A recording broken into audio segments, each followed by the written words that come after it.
Yes, sorry for the delay. Just one more minute. We're almost done. By the way, if you want, you can start to write the questions for Jama in the Q&A because we're gonna do it, I guess, similarly to what we did with John last time. So Jama is going to basically be working and is going to take questions as we go. So shortly after we begin, I'm going to be reading you guys' questions to him. So feel free to start typing.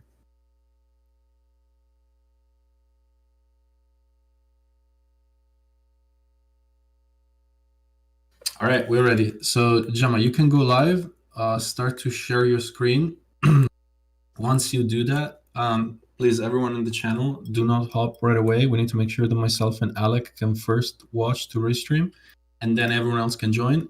Otherwise, we're also going to be providing a YouTube link, which I'm putting in the Q&A channel right now. And Roodley is going to be Restream on YouTube as well. So in case you don't get into the slot here, you can watch from YouTube, okay?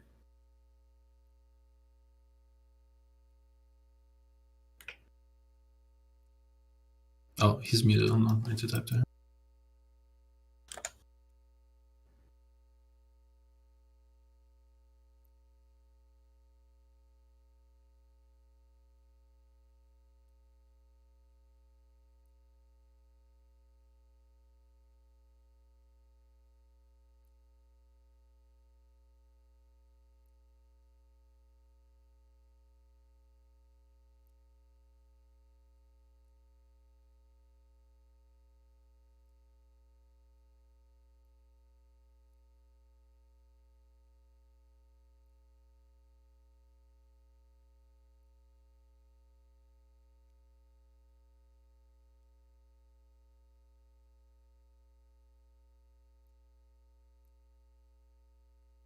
Hello guys, can you hear me? Yeah, we can hear you. All right, so you can start to share the screen and then give us a second so that we can hook up the restreams. Okay, so let me share my screen. Yeah.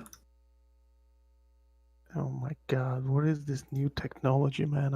I feel like an old man. I don't know what I'm doing. So, okay, screen one. Which is the screen one? Damn it. So,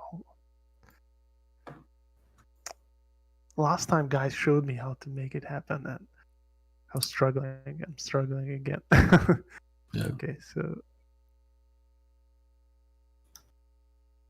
Yeah, I pinned the YouTube link.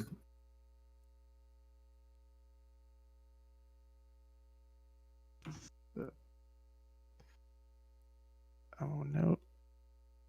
And don't spam the link when it gets put up. Just let us set up the restreams first. Yeah. Okay, screens. Okay, frame rate, resolution. Okay, I should. Okay, wait a second. Okay, Alec, were you able to join? Yeah. Yep. Yeah. All right, there we go. Okay, second. Okay, John is here too. Perfect. 1 second.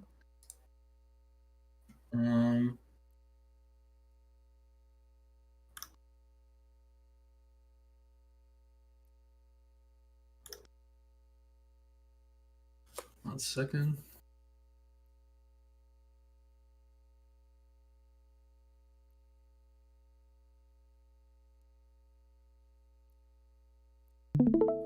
Okay, I'm live too. Again, guys, remember, mute us and keep the audio on Jama if you're watching the restream on Discord. Otherwise, you can watch Jama if there's a still space there, or watch the YouTube link I've posted in the Q&A channel. And then 1 more second, I'm gonna make the announcement and we're good. Awesome.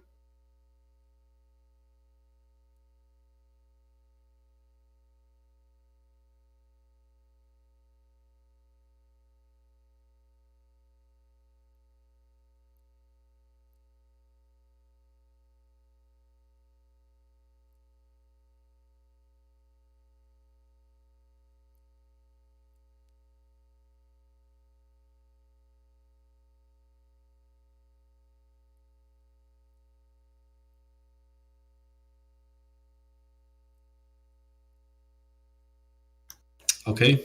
All right. You're good to go. Good to go, Jama.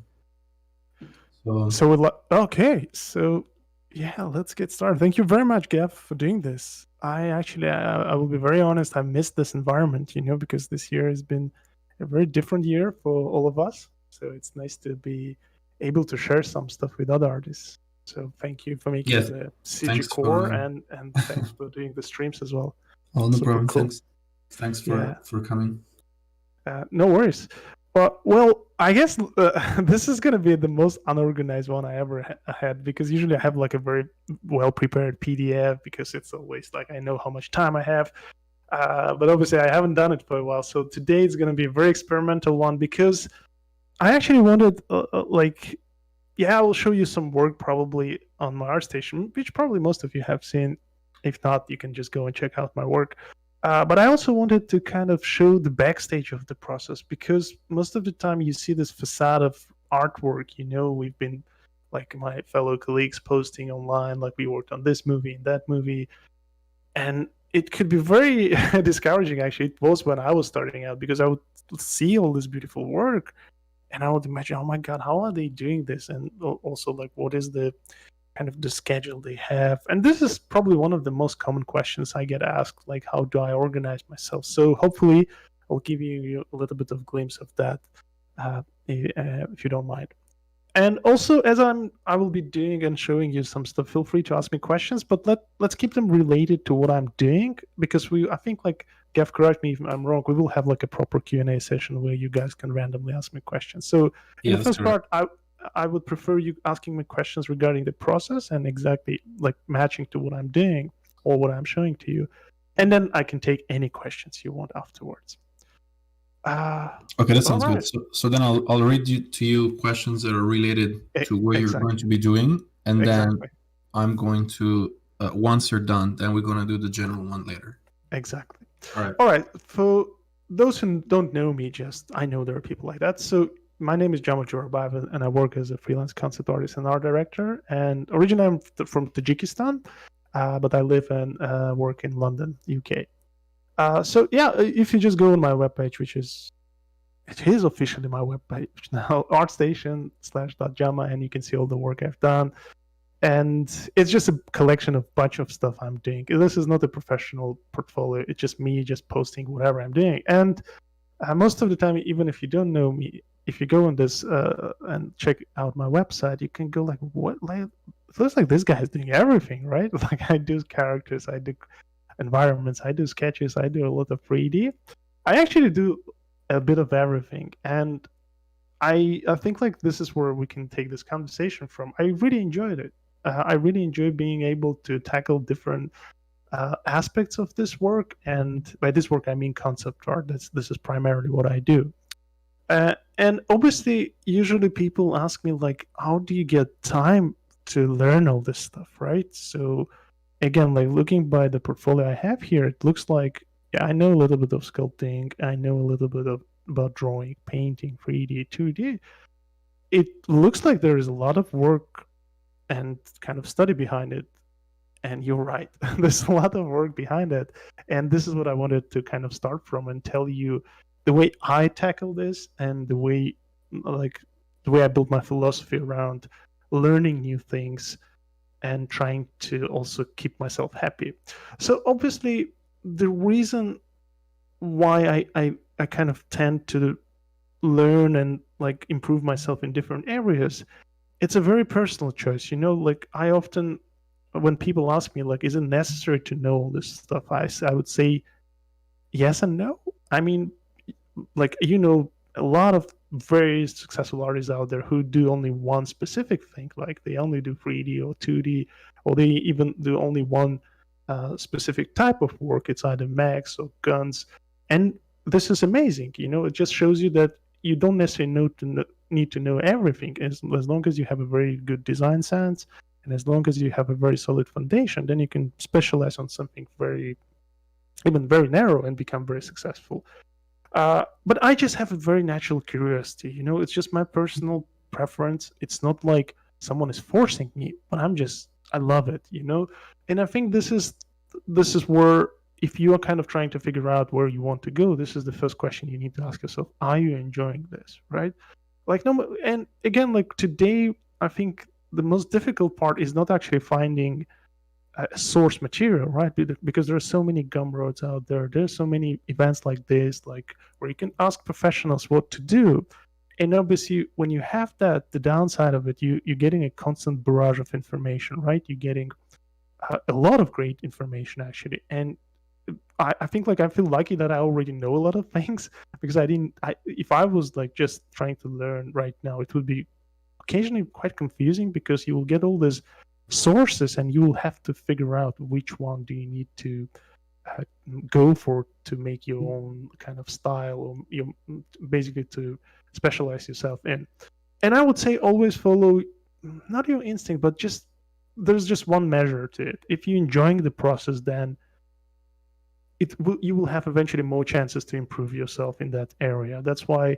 But then saying that, I also think like a lot of stuff that I do, and I will show some of that stuff as well, is not that super fun. It's just like a very hard working stuff where you're trying to, let's say you're trying to learn anatomy, and you're just like looking at bones and trying to memorize them and all that stuff. It's fun, but it's not something like you put out there and people go, oh wow, this is looking great. It's just something that you do for yourself. That's why like first part would be just do what you think you're enjoying, this, because otherwise it's almost it's very difficult to improve on something if you're not enjoying it, even though if you know it's necessary.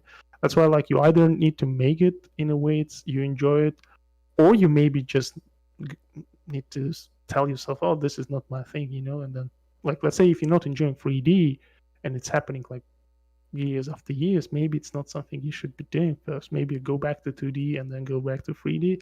But again, it's every case in like I've been teaching a lot as well lately. I can see that I can show you the way I do things, but most of the time after this, it's on your end. You need to find your own way of doing things. And once it's kind of like once you start enjoying it, it becomes like exponentially, you become more and more successful in what you do because you find your own combination. And also, the reason why I love this profession is because it's creative based. There's so many different ways of doing same things, and there are almost like limitless amount of combinations. You can either improve yourself in 3D or in 2D. It's purely up to you. You just need to find your own way of doing things. But obviously, once you like, I will take my own experience and show you my own example. Because of my natural curiosity of like trying to learn a lot of things, I understand that then I have a problem of timing, right? For example, yes, in theory, you can learn anything you want, like, and anytime you want. Like, you can start at 40s and you can still learn it. But obviously, as we know, the older you get, the less kind of time you have. And also, obviously, the learning ability is kind of declining. At least this is something happening to me. And all of this is correlated, obviously. But that's why, like, I need to be very cautious about the way I do things. And I need to sort of pre-plan my studies and pre-plan the way I tackle certain explorations in my life. Also, don't forget that like I work like full-time on professional projects, so this is like almost becomes like a very important chunk of your daytime. And then somehow I'm also curious learning other things. That's why, for example, this is something that I already showed you on this channel when we had this brief stream the first ever time I joined CGCore. Like I showed this to a bunch of guys, maybe some of you have seen it. But for example, what I do, I have this folder. It's called dailies. So right now you're seeing like this is the folder on my machine, and it's basically a collection of a bunch of sketches. I probably never posted maybe a couple of this, but most of them is just for my own kind of studies. Like today it's kind of challenging because we have social media and almost there is temptation to share everything you do, which is fantastic, by the way. I really encourage you guys to share your work, but obviously sometimes it becomes you work to share, and this is where it becomes very dangerous territory. And And that's why, like, most of the time when I do my own studies, I don't have tendency like to put it out anywhere. I just do it for myself. There's no pressure, because the main thing I'm trying to do here is just to learn, right? And I'm doing this, for example, when I'm fully busy with like heavy 3D stuff. I still like devote like some time of my day. And for example, obviously I don't do it every day. Like you can see this called dailies, but I have this dates here. But obviously I don't do it every day, because it's not like I'm not in prison, right? There's no like very strict schedule or something like that. I'm just doing it whenever I have time. And yeah, like I can show you a bunch of this. Just like Hey, sometimes by I the way, take sorry, 1 second, Jama. Are you yeah. streaming at 1080p or did you select 720? Do you remember? It's a good question. So, do I need to restream it? Can I change that, or? I'm not sure. In case you, because like I got a few people message me that it's a bit low in resolution. I'm It wondering might if you. be 720. Yeah. So how Okay. do we do that? I guess basically yeah, you would have to I guess you have to end the stream, then me, Jonjo and Alec need to restream it. And then I guess the YouTube link is fine. They're just still gonna Okay. share So it. let me just Yeah. stop sharing. Do it again. Yeah. Also, the other reason could be because my monitor is 4K, so like the writings could be very small on your screen.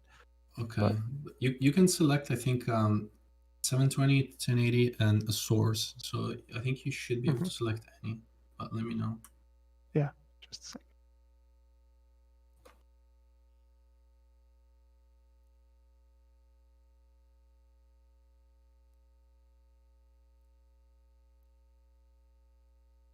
Oh, actually, it looks like I guess you could have changed it while Streaming. while stream. Yeah, I guess I didn't know. My bad. Anyway, yeah. Damn. Well, now it doesn't let me stream for some reason. I click on the share screen, screen share, and it just like shows me the loading thing, and it doesn't bring up the options.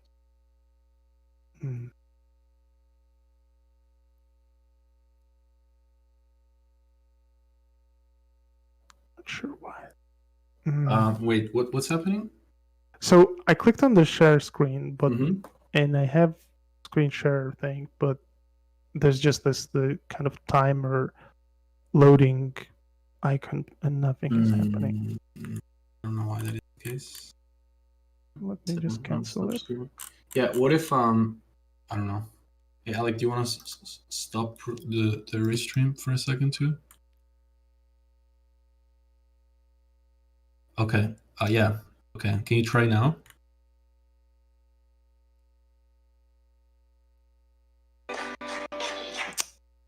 No, it's not working. Can I just like close Discord and open it again, maybe? Yeah. Yeah. Okay. There's no restreams anymore. Yeah. There's no streams. Okay. Let me just. Okay. All right. Go for it.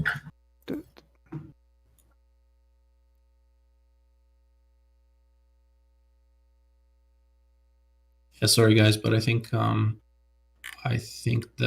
accidentally was being streamed at 720.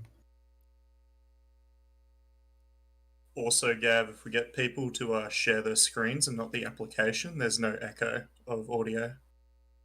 Okay.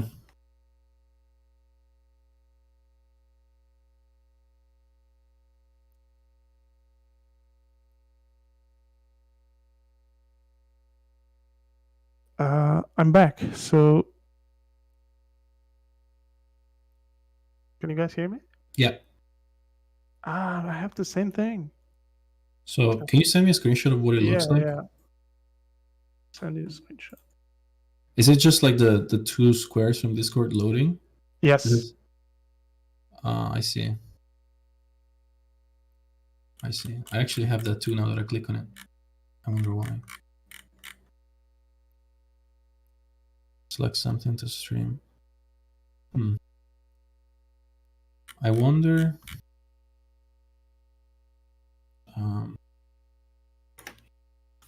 Okay, I think I know what you're talking about. Yeah. Okay, I got the same. I wonder if somehow Discord is like, now that there's so many more people, I wonder if Discord somehow is freaking out and doesn't let us do that, which sucks. That's so weird, dude. Yeah, I Okay, mean, first if- time I tried it, it was also doing this, but then somehow it came live. But Yeah. What if we do this? I mean, I don't know if anyone has ever experienced this, but what if we do this? What if can I ask a lot of you guys that are listening right now to like move just temporarily to like the channels below the work hangout 1, 2, 3, 4, and just really empty this channel like a lot. And then we can see if Jama can start the stream, and once we're live again, then you can try. I mean, I don't know why I would do that otherwise. Like, I just don't understand. What's up with that? Okay, let's see. Okay, a bunch of people are going. Okay, can you try now? Can you try? yeah, I'm trying it. Same thing. Really? Is Discord like... Let me just reconnect to this channel. Hold on. Okay, yeah. I want to do the same, actually.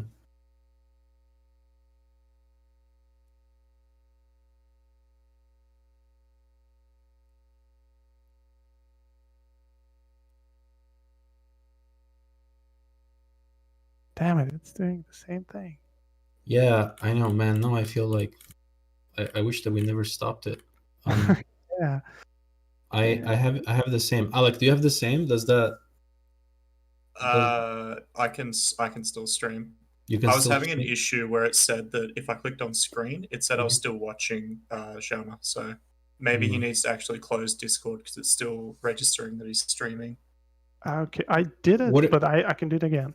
What if you try, I guess, to try to force quit, like not just close it with the X, I guess try to in Windows like actual force quit. Okay, I'll do it. Just Discord hold on. and then try to enter again. All right.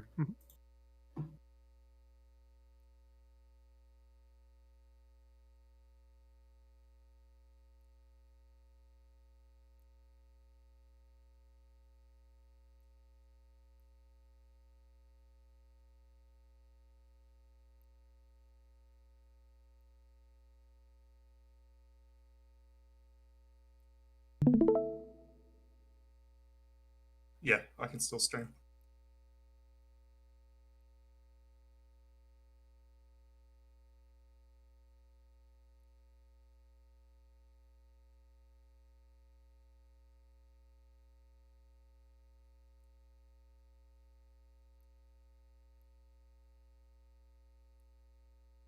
Okay, yeah, now it's working.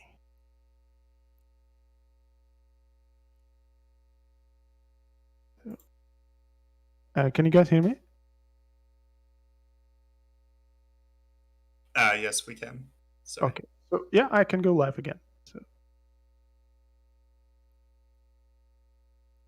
are we good to go? Gav's just disappeared on us. I think he forced quit as well. Okay, is it working now? Yeah, it's working. I'm streaming. Okay, perfect. 1 second. Alec, can you restream? 1 second. Can Alec join first? Yep, I'm in. Okay, 1 second. And everyone who's restreaming, make sure to stream the restream your screen, not Hey, the application. Yeah. Can someone leave so that I can restream too? Just one person and watch it from a restream. Okay, I got it. I should go live too. 1 sec.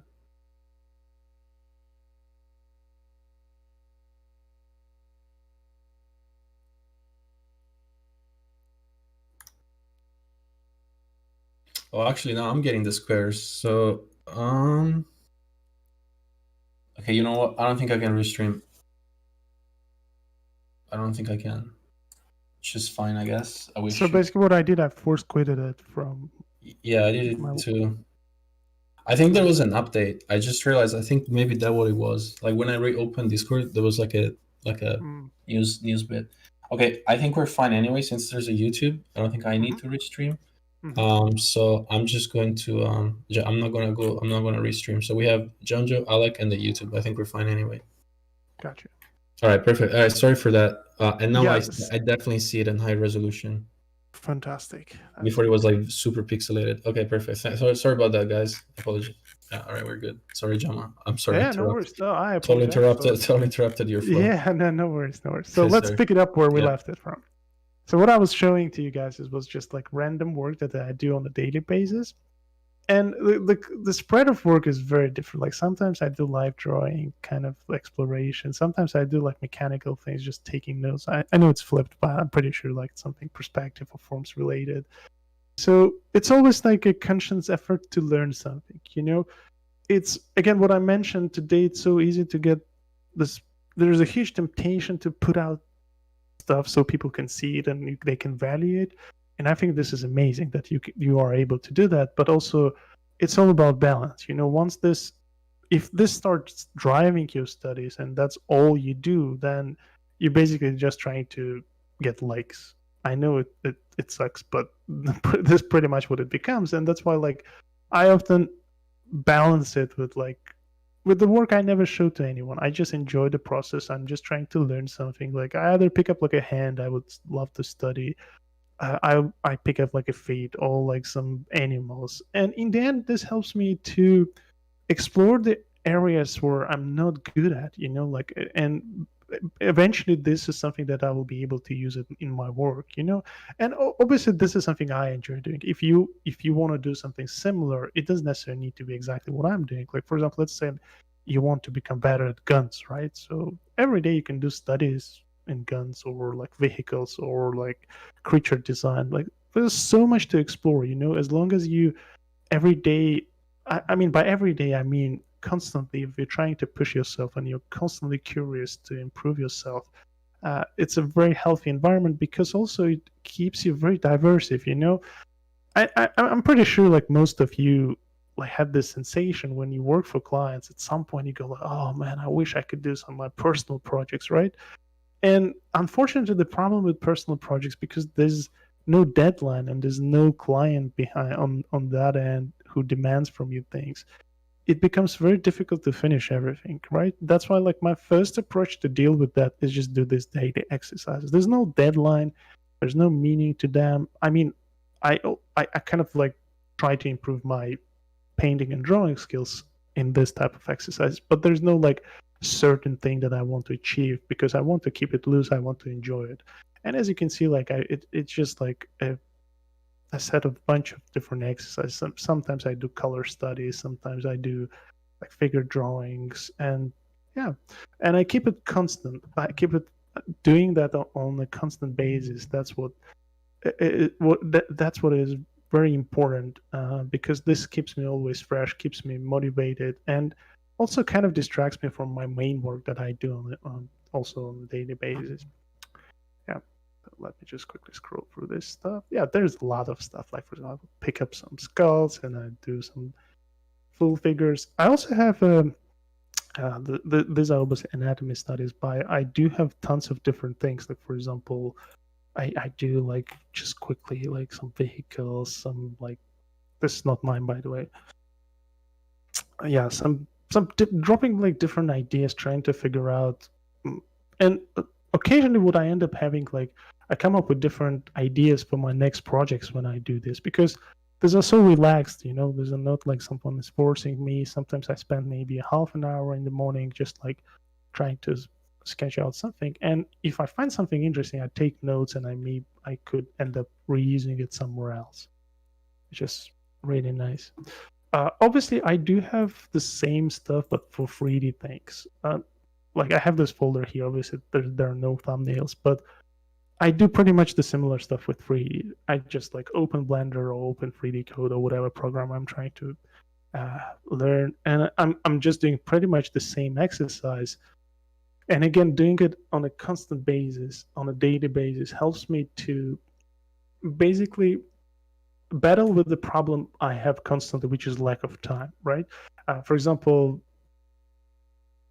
especially when you're starting working as a professional, you find yourself in the environment where it's super demanding, like at least 8 hours a day you have to work, plus you have to commute and all this stuff. And you also want to do your personal projects, but then we have tons of other different things like personal life, family, and how do you balance that? That's like the main question. And probably because I do a lot of things, people ask me about this, and I always say, like, if you want to deal with that and if you want to still be motivated and growing, you got to do your personal projects. But obviously, like I showed you in the first part, one way of doing it is just doing daily exercises, you know. And again, it's not like our life is not a prison, you know, or not like something very strict. You don't have to do it every day, but uh, if you stretch it out, like imagine a year, right? If you stretch out your daily exercises throughout a year, you can learn so much, even if it's a half an hour a day. Let's say you want to learn anatomy, or let's say you want to learn more about hard surface modeling. That's what will make a difference, you know. There's the famous saying that 5% of extra work that you put on top always makes a difference. It does actually, you know, because it will make uh, those 5%. If you do it every day, it will pile up in a very huge amount of work that you will be putting into something, you know, and eventually it will help you to grow. Obviously, it doesn't necessarily need to be years. Sometimes it takes 2, 3, 5 years. But in the end, if you constantly keep practicing that it will get you somewhere. The next thing I wanted to talk about is actually, let's say, of course, like daily exercises. As you've seen, they take like very little amount of time, right? For example, as I mentioned, like sometimes I spend half an hour a day, sometimes I spend an hour a day, but still I think like it's very limited amount of time because I'm stretching it out like throughout like a span of a year or two. This in the end becomes like a quite significant amount of time. But I also felt like, especially this has happened to me this year, towards the end of this year, I felt like, damn it, I haven't learned anything for a long time. I know like I've been teaching a lot, I've been sharing a lot, but there were some areas that I wanted to improve myself, right? And one of them was specifically sculpting, because as a nature of my work, I do sculpting, right? I did a lot of sculpting on Jurassic World, on other projects I worked on, but I always felt it's always was half baked. So I would do something decent and then I would move on. And I was very like, there was a lot of pressure on, I was putting a lot of pressure on myself in terms of, damn, I want to learn it, but I don't have time, right? The same issue. There's always never enough time. And this is where I was like, I need to just stop doing client work. I know this could be very tricky to do, especially if your main income depends on your regular work. But I just felt if I don't do it now, like I'll probably never do it in the span of next 5 or 10 years, you know. And I just like stopped taking any client work. I had no upcoming projects as well. I just felt like for half a year, I'm gonna like, oh, for a year, I'm gonna just devote my time learning this. And well, I don't think I can call it fortunately or unfortunately, but then COVID situation happened, and eventually, and I was like, you know, like the industry kind of went down, and I was like, oh well, I made the right choice, right? But I'm not proud of that, obviously. But it was just like a very weird coincidence where I was just kind of focusing on my personal projects, and then kind of this whole virus situation happened. So there's always like, I think like there were two lessons that I learned from there is that like leaving it, like stop taking commercial projects is not always the end of the world. You know, it also depends on where you are in your career.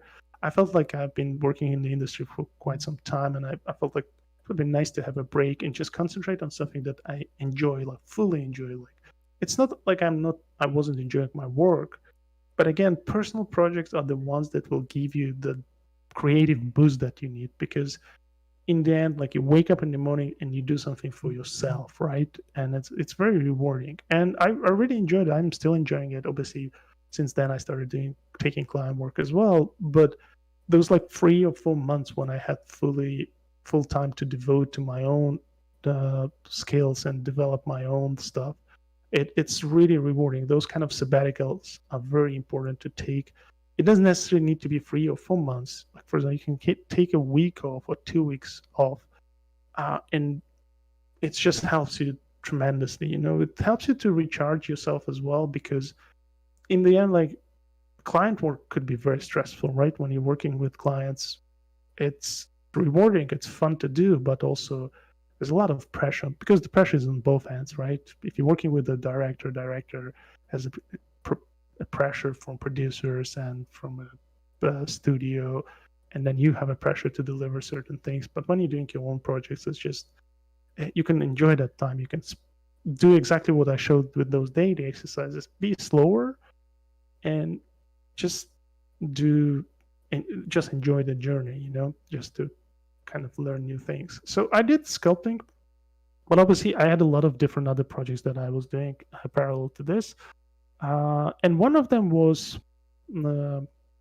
this project that I was doing, which is big, medium, small. So what is big, medium, small is this started way back when I did, I guess, let me show you here. Where is it? Yeah, I did this Templars kind of series of images, which I really enjoyed. I like kind of period images, and I felt like, oh damn, I wish I had time to do more of this, right? But then again, the same problem. Like, you want to do personal stuff, but you never have proper time to do that. So I waited. I waited like for 2 years. Like this image, when I posted it, was like 3 years ago, and I waited for 2 years, and then finally, when I had a chance to work on my personal stuff again, I picked it up. So this is also very important, and a lot of us do this, including me. I do it all the time. When we never finish our personal projects. So again, like I mentioned before, the problem with personal projects is that because there's no client on the other end, you started out, and when you just started out, it sounds so cool, so amazing, and you're just enjoying it. But as you're doing it, you go like, oh my god, this is so, like, it's either becomes boring or you don't think it's original enough. So we've got a lot of projects collecting dust on our shelves, right? Like, if you look at your own studies, you probably will see a lot of projects like this. So like always try to tend, I try to tend to finish my projects. It's very important. Then it becomes something that I can learn by doing it, and then also it becomes something that I can see the result in the end, right? So we did the series, and I partnered with a good friend of mine, Oleg, who's a fantastic artist himself. So we did this project, Big, Medium, Small. It was basically our passion to create like characters, and we also wanted obviously to make them look really cool and make something that we could share with other artists so they can use it as well. Because most of the time when you're working on real projects, you don't have physical time unless you're doing like a proper design work on, like, it's either a character. But let's say, for example, I'm doing an environment like you see over here. Let's scroll up. Yeah. If I'm doing environment like this as a part of a story of a movie I'm working on, I don't have time to model all this stuff, right? It's just impossible. Like, usually the time you've given on this would be like 2-3 days maximum, right? As a concept artwork. But then just modeling every single of these characters will take probably, like, especially I'm not a decent character modeler, it will take me a lot of time. So we wanted to do something that we can share with other artists so they can use it. So we ended up eventually creating like a bunch of really nice Templars, and this pack was out there and people were able to create fantastic work with it. But then also, what I loved about this project, it allowed me to travel. Like, we were traveling around UK, visiting all these like historical places. I was like, damn, this is so much fun, you know. Like, this is exactly where your personal passion becomes like, gives you a lot of like happiness, I would say. It gives you a lot of positive vibes, and we really enjoyed it. But obviously, after that, like, we started a new one, and that took us exactly a year to do. But finally, here we go. This is our next set that I already started teasing on my social media. But let me just show you pictures first. I'm not sure why this is a bit heavy. Then I'm going to show you a 3D part of it. So let me pull up some images for you.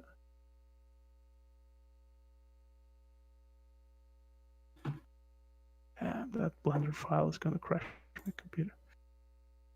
So yeah, so here we go. And this, guys, for you.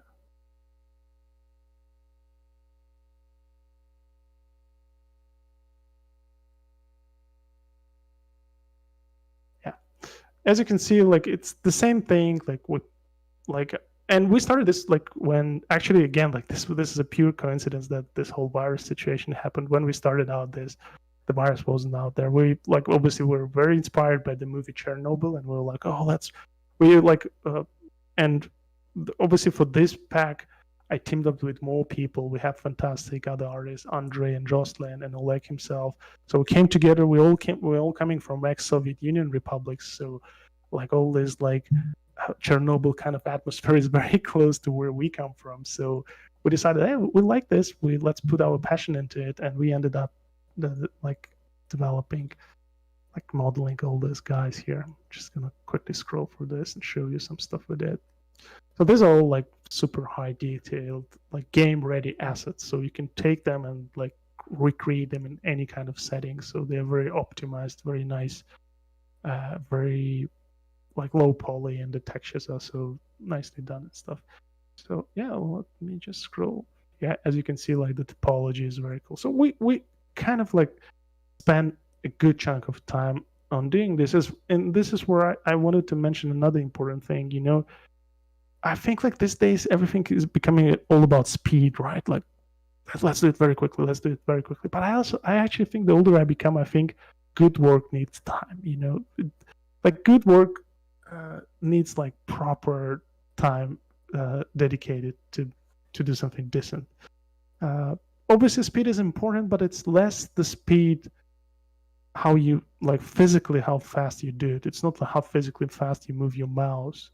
It's more about decision making, right? Like for example, you look at like the character, and you the speed at which you can define the areas that needs to be corrected. That speed is important. Not like to do this glove. It probably, I don't know, like it probably took a week for a guy to do, but and I'm just making up numbers. We wanted to make sure it looks good. So a good stuff takes time. And same with my client work. You know, when you work on films, you're always given enough time, you know, because people who you work with, most of them are artists as well. They understand that it takes time. So I believe it's not about the speed at which you move your mouse and your Wacom pen. It's more the speed of decision making. You know, how fastly you can figure out what is wrong with your composition or with your proportions and all that stuff. Yeah, so we did a bunch of those guys, and yeah, you can see this is the army. So also what we wanted to do here, also make sure that, like for example, most of the time posing characters takes a lot of time. So I wanted to make sure that we do something that we can just have a default poses that people can choose from, or if I'm using it for my personal stuff, and like because you can get a very nice character in T pose, but then reposing it and like reusing it in your scenes, it's quite tricky. So we pre-made these poses, and all these characters, they come with the rig. So at any point, if you want to tweak the poses, you can just change them quickly. Also, we have a bunch of vehicles. So again, with the same realm, we wanted to recreate this kind of like post-apocalyptic environment. So we spent a lot of time traveling around the world and just scanning all these different vehicles. Obviously, these are very Soviet-based vehicles. Yeah, and also optimizing them. Like one tricky part here was you can get the scans and very impressive scans, but most of them are very heavy. They like you can have 1, 2, 3, 5 of them in a scene, but once you start multiplying it, like for example, the vehicles we have here, we can have thousands of them in Blender or any 3D package you want. So yeah, so we did cars, and again, they're all very well optimized and stuff like that. Let me actually show you this 3D file if I can. Being very slow. I think it's because I'm streaming. Oh no. This is embarrassing.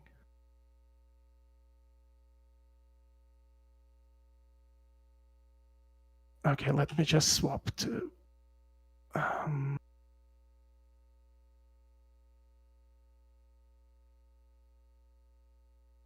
yeah, whenever I'm streaming, I have this performance drop on my computer.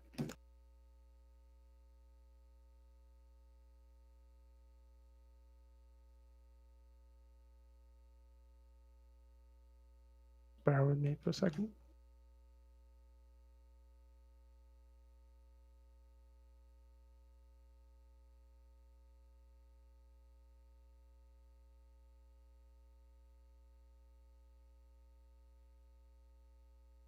Okay.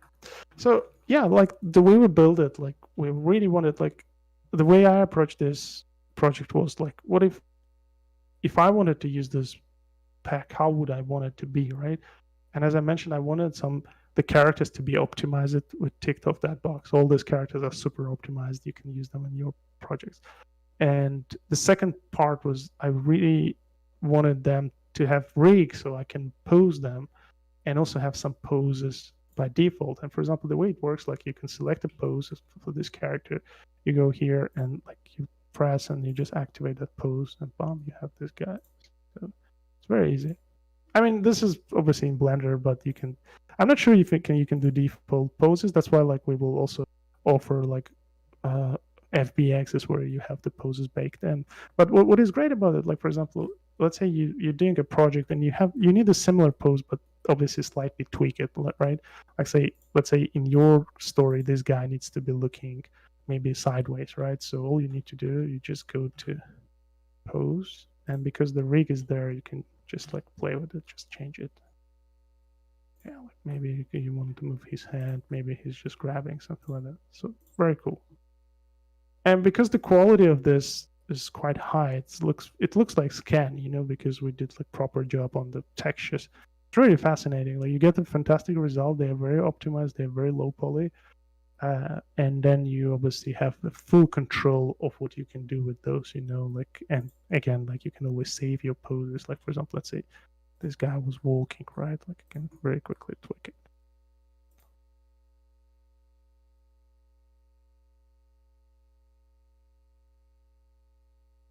Yeah, and now all of a sudden I have like a very custom pose. So yeah, this one was another passion project of mine. I felt like it will take some time, but the moral here is that good things take time. Like if you have a project in your mind, don't rush it. I know there's a tendency to put stuff out there so people can appreciate what you do, but the more time you spend on it, the better it becomes. Obviously, there is also the downside of it that most of our projects, we tend to spend too much time and never finishing them. So yeah, this project took us a year, but we learned so much, and I'm personally very proud of the work that guys have done, and we've done together. It's just very, very nice. And yes, it took a year to do, but who cares? In the end, we have it. So right now we're actually working on the next one. So we are doing several packs parallel to each other. So hopefully in a month or two, you will see some more updates. And again, it's good for you guys to see that it took so long, because like usually when I put stuff out there, people go, when do you find time to do all these things? First, I'm not doing this alone. I'm finding people to partner with, people who have the same passion for certain things. And also, obviously, it takes, we would start it way back, and like by the time we roll out, we'll probably have been working on it for like really, really long time. Okay, so, and then once I took my time off, I started working on another project of mine, which was, as you know, like lately I've been working a lot in Blender, and just in general, like the way I work in 3D, I don't think it's very special way I do. Like the way I work, it's not like any different from the way other people work. But I think what is different about my workflow, I tend to use it almost as a 2D process, right? So because I'm coming from a 2D background, and drawing and painting is really one of the biggest passions of mine. So when I started using 3D, I always felt like I am either using 3D workflow where it's just 3D, like the 3D the way we know it, or I'm using 2D. So those worlds were very separated from each other. So first it happened to me with 3D code, which I still use these days, but most of the time I use Blender. But then the way I started using 3D code was very similar to the way I was using 2D, almost like I was using Photoshop. So I was like, damn, this is like great. I'm really enjoying this workflow. And again, remember when we started this conversation, as long as you enjoy what you're doing, you exponentially just grow, because everything you do is fun for you. It doesn't become a torture. And I think I found like a perfect way for myself to do it in 3D. like especially with 3D code, I was super happy the way I was able to use it as a 2D program.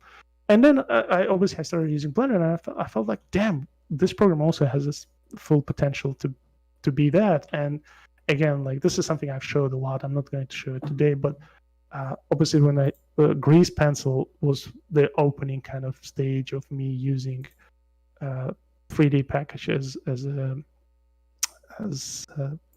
2D application, where you can basically draw things and you can have some really quick results. And for me, as a concept artist, it was sufficient enough to be able to approach it this way.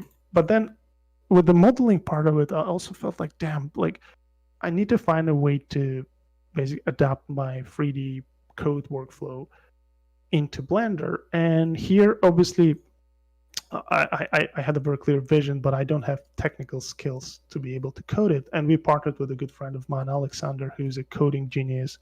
He's just like crazy talented concept artist, but he turned out to be a very talented coder as well. So we created this add-on called Speedflow, not Speedflow, sorry for that. It's called QuickShape. So yeah, so QuickShape is something that we spent roughly a year on. It's like it was a crazy journey, but I'm very satisfied the way it turned out. It's just super cool. So the way QuickShape works, and basically the name is self-explanatory. It's just an add-on for quick shapes, right? For example, you can do stuff, you can just draw things, and then nothing happens. Sorry, let me just close this monster file here with 4K textures.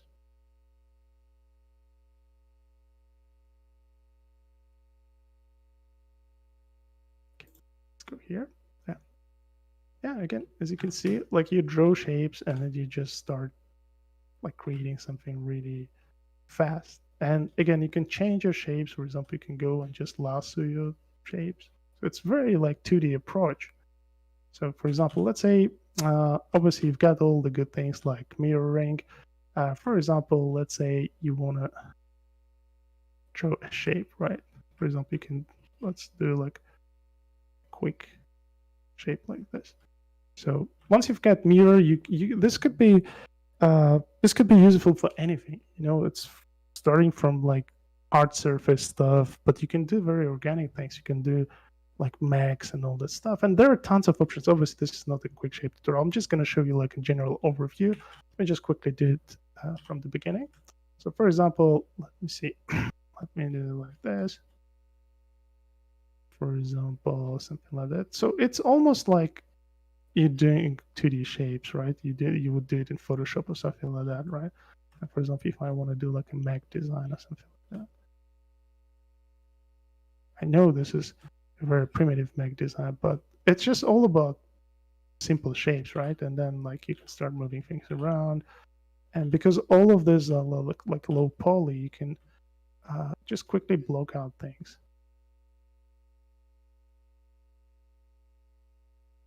Yeah. And what do you do next from here? It's really up to you. Like once you block out the main stuff, you can either like select it, like convert it to mesh, and now you can just go and start sculpting on it, right? You can do the sculpting, you can start smoothing it out and stuff like that. So it's basically like just perfectly shows the name which it has. It's meant for quick shapes, like you just like specialize on like blocking out very basic shapes. And this is how most of the design work starts when you're working on any kind of design projects. You don't start with details. You start with the overall shapes, and then you kind of start zooming into it. And again, like once you do that, you can always go back and, for example, start. For example, let's say I'm going to cut out this part. Maybe I'm going to cut out this part so you can start separating things, you see? And you have very precise tools, like you have n-gons, you have circles, but I really love lassoing, because of course, like my lines are quite clean because I have a lot of experience, but again, I rely on my 2D skills a lot. So I'm trying not just like use 3D application, but I'm trying to utilize my 2D knowledge. So you can start like doing all this different insets, and then you can cut things out. Like for example, say you can go here. Let's change the brush size. Uh-oh, what happened? Yeah, so you can start extruding things like this. So yeah, like in 1 minute, we had a very solid base to work from. And from here, you can either paint over it or you can refine it. Or most of the time, like for me, I know I'm working in a team with a fantastic 3D modelers. If I'm working on a project, they expect from me is just ideas. So once I nail the idea, like figuring out all the topology and all the kind of technical aspect of it, there will be someone else to do that. That's why like this add-on became very, very handy and just like exponentially allowed me to concentrate just on creative side of it rather than on technical aspect of it. And that's what exactly I was dreaming of. Let me show you another very interesting thing that we introduced with this add-on. And this is a very interesting workflow. So it's basically this meta ball workflow. And like, I think the most difficult part in any kind of software, obviously it's way easier in CAD modeling, but CAD modeling comes with some other stuff, which I find very difficult, is blending between two shapes, right? If you have like a circle, like a cylinder, and you have like a square, like a box, and just blending between those two becomes very tricky. And this is something we started playing with metaballs. And basically what metaballs do, it's the shapes that merge together as you move them closer to each other. And then from here, because you can just draw them, oh man, this is so cool. You can do so many, like, let's say you're doing like a vehicle design, like something flying or something like that. You can very quickly do it. And you see, the moment you move things around, it starts merging them. So it creates a very natural kind of transition between those two. So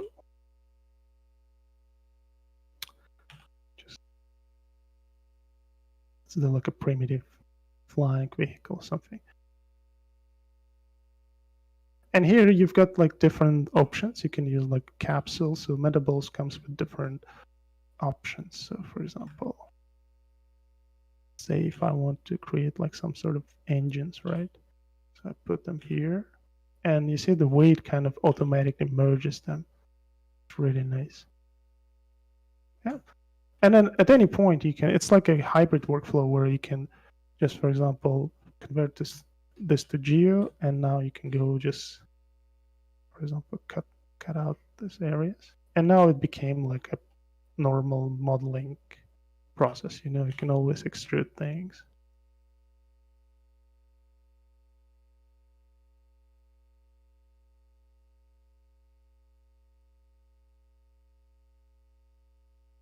Do the same here, for example. Yeah. So again, this is not like a perfect 3D modeling approach, but it's a very creative driven process. So I can concentrate less about how do I create this transition.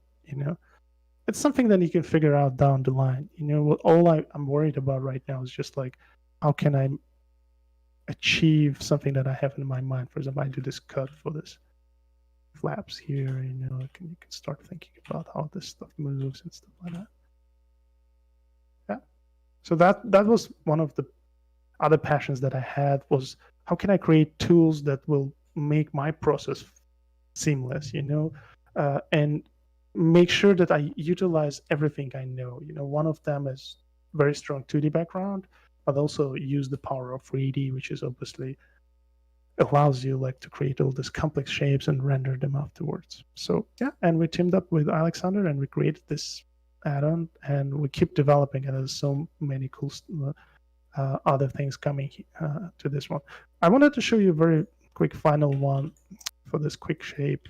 So basically what we can do also, let me just create like a cube for you here.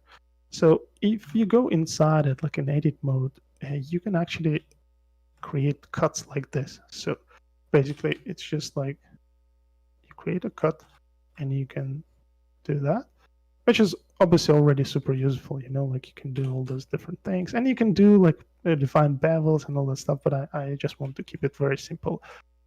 But the reason why I think this tool is very powerful, let me show it to you. If I import, let me go to here.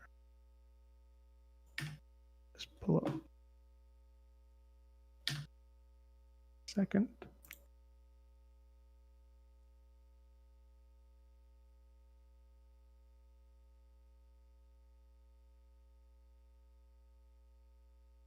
Just a second.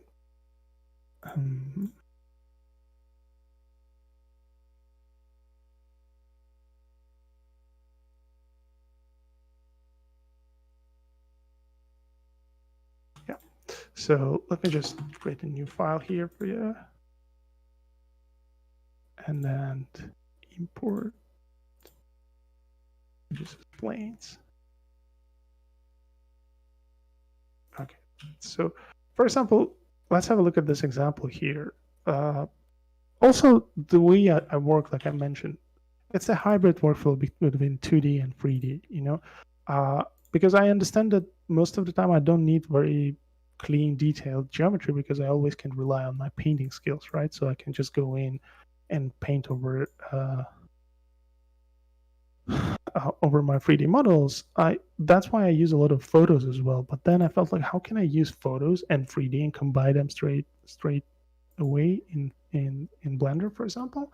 And this is where this add-on becomes very handy. For example, let's say I can pick up this image that I took in France, and I want to recreate this as a 3D object, but I don't want to sculpt and make like proper modeling because my job is not that. My job is just to come up with this whole environment, and maybe this door is just like a very small part of it, but I still want it to look good in my scene. So yeah, and this is where we adapted Quick Shape to work with this. So all you need to do is just like set up depth to 0.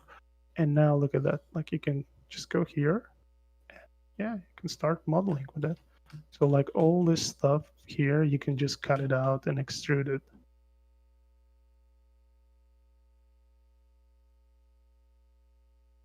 Yeah. Yeah, so the more I work on this, the more like stuff I could extrude, like for example, this stuff over here. And do it like this. So now slowly, all of a sudden, from a very simple geometry, it starts becoming like a 3D object. And then like obviously you have this stuff over here. You can either use like automatic UVs, so the moment you extrude it kind of generates UVs, or you can just basically manually reproject the UVs. But then obviously, and in vanilla Blender, which is just default Blender, you can do all this stuff, but you have only one tool, which is knife tool, right? So you have to go and like use the knife tool and do this and that, and it just takes a lot of time. In our case, like with this add-on, we have a bunch of tools. Like for example, I can go here, select lasso, and look at that. So I can go and just like lasso this out very quickly. Doesn't need to be perfect. Oops, obviously.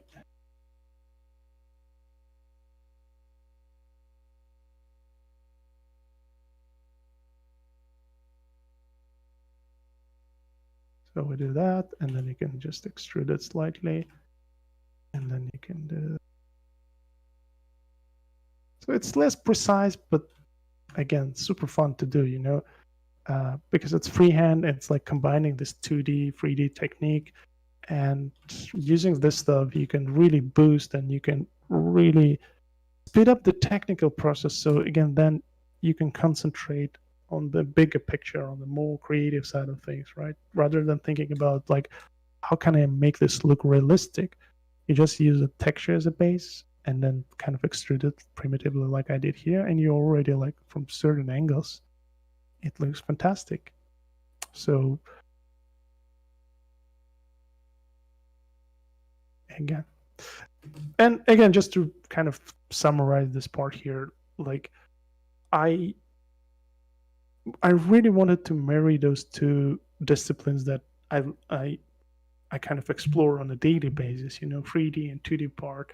They're all fun, but instead of keeping them very separated, which I felt it was, in a way I was using it, I was like, okay, you're doing all those daily exercises, you're drawing a lot, you're painting a lot, but then when you're doing 3D, you're using none of that. And I was like, well, true. And that's why I came like, whatever I do with my workflow and whatever I do with my time, learning and improving my skills, I try to marry those two worlds so they kind of like if I'm improving my painting and drawing, that directly improves my 3D skill, and vice versa, because as I showed you here, the way I use 3D is very 2D technique driven, like I do like sometimes occasionally do proper 3D modeling, but most of the time is this hybrid kind of workflow of 2D and 3D.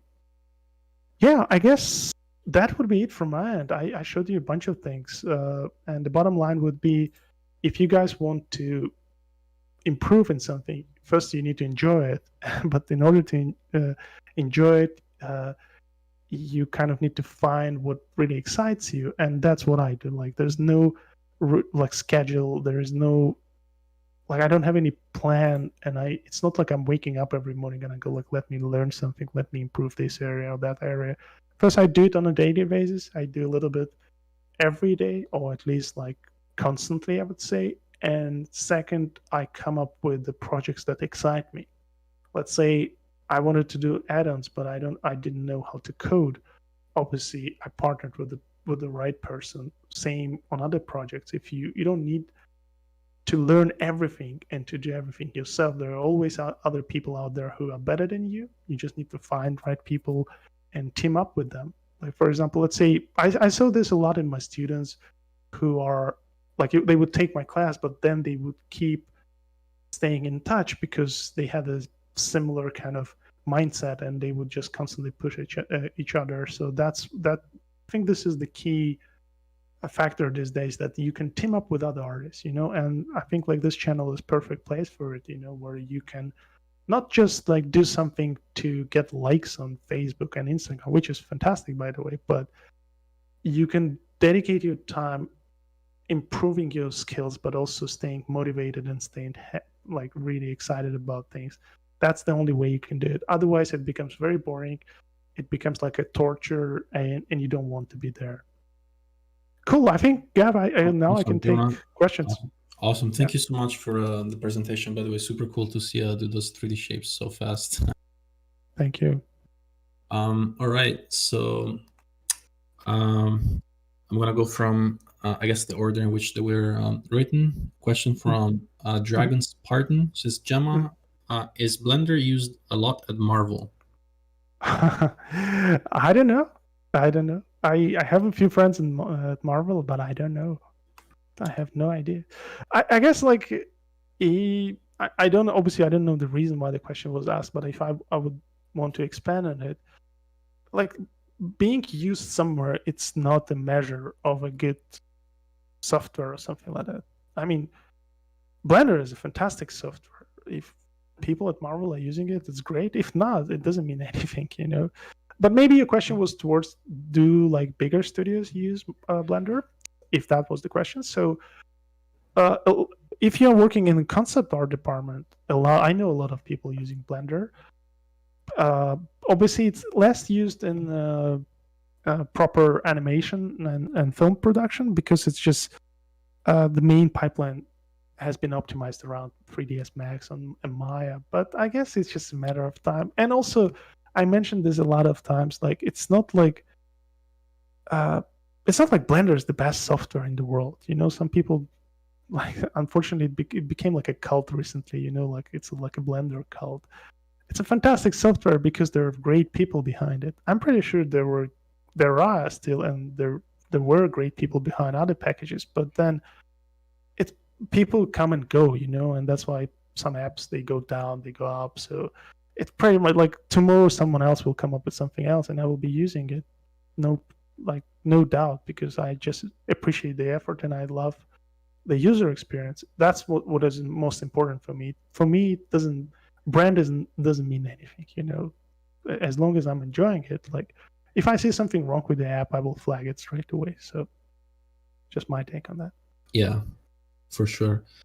Say from Alex, hi Jama, I do motion design, but making films has been my dream since childhood. In my free time, I self-study concept art and pump up my fundamentals. My question is, how can a person without work experience in a film studio become a freelance concept artist in films? What portfolio should one has to impress the studios? Mhm, mhm.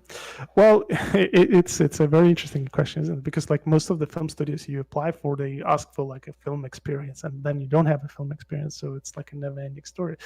Uh, I mean, as a person who used to be involved in hiring, let's first like start with the portfolio. And this is something like I tell a lot to my students. Like, for example, if you look at my portfolio, this is a perfect example how portfolio shouldn't be. Because, and again, I'll explain why. Like, you see, like when you look at my portfolio, there's so many different things, right? Like I do, like there's professional work, there's like 3D, there are tutorials, like so confusing. But the reason why I don't spend time organizing my portfolio because I'm already employed. Like my portfolio is more like, hey guys, this is what I'm doing. It's not like I'm not trying to sell my skill set or anything like that here. So if you're like getting into industry and just starting out, or like trying to get into it, make sure your portfolio is very nicely sorted out. What I mean by that is that like it's very clear what you do. For example, let's say if you do only environments and this is what you're good at, just leave environment work, right?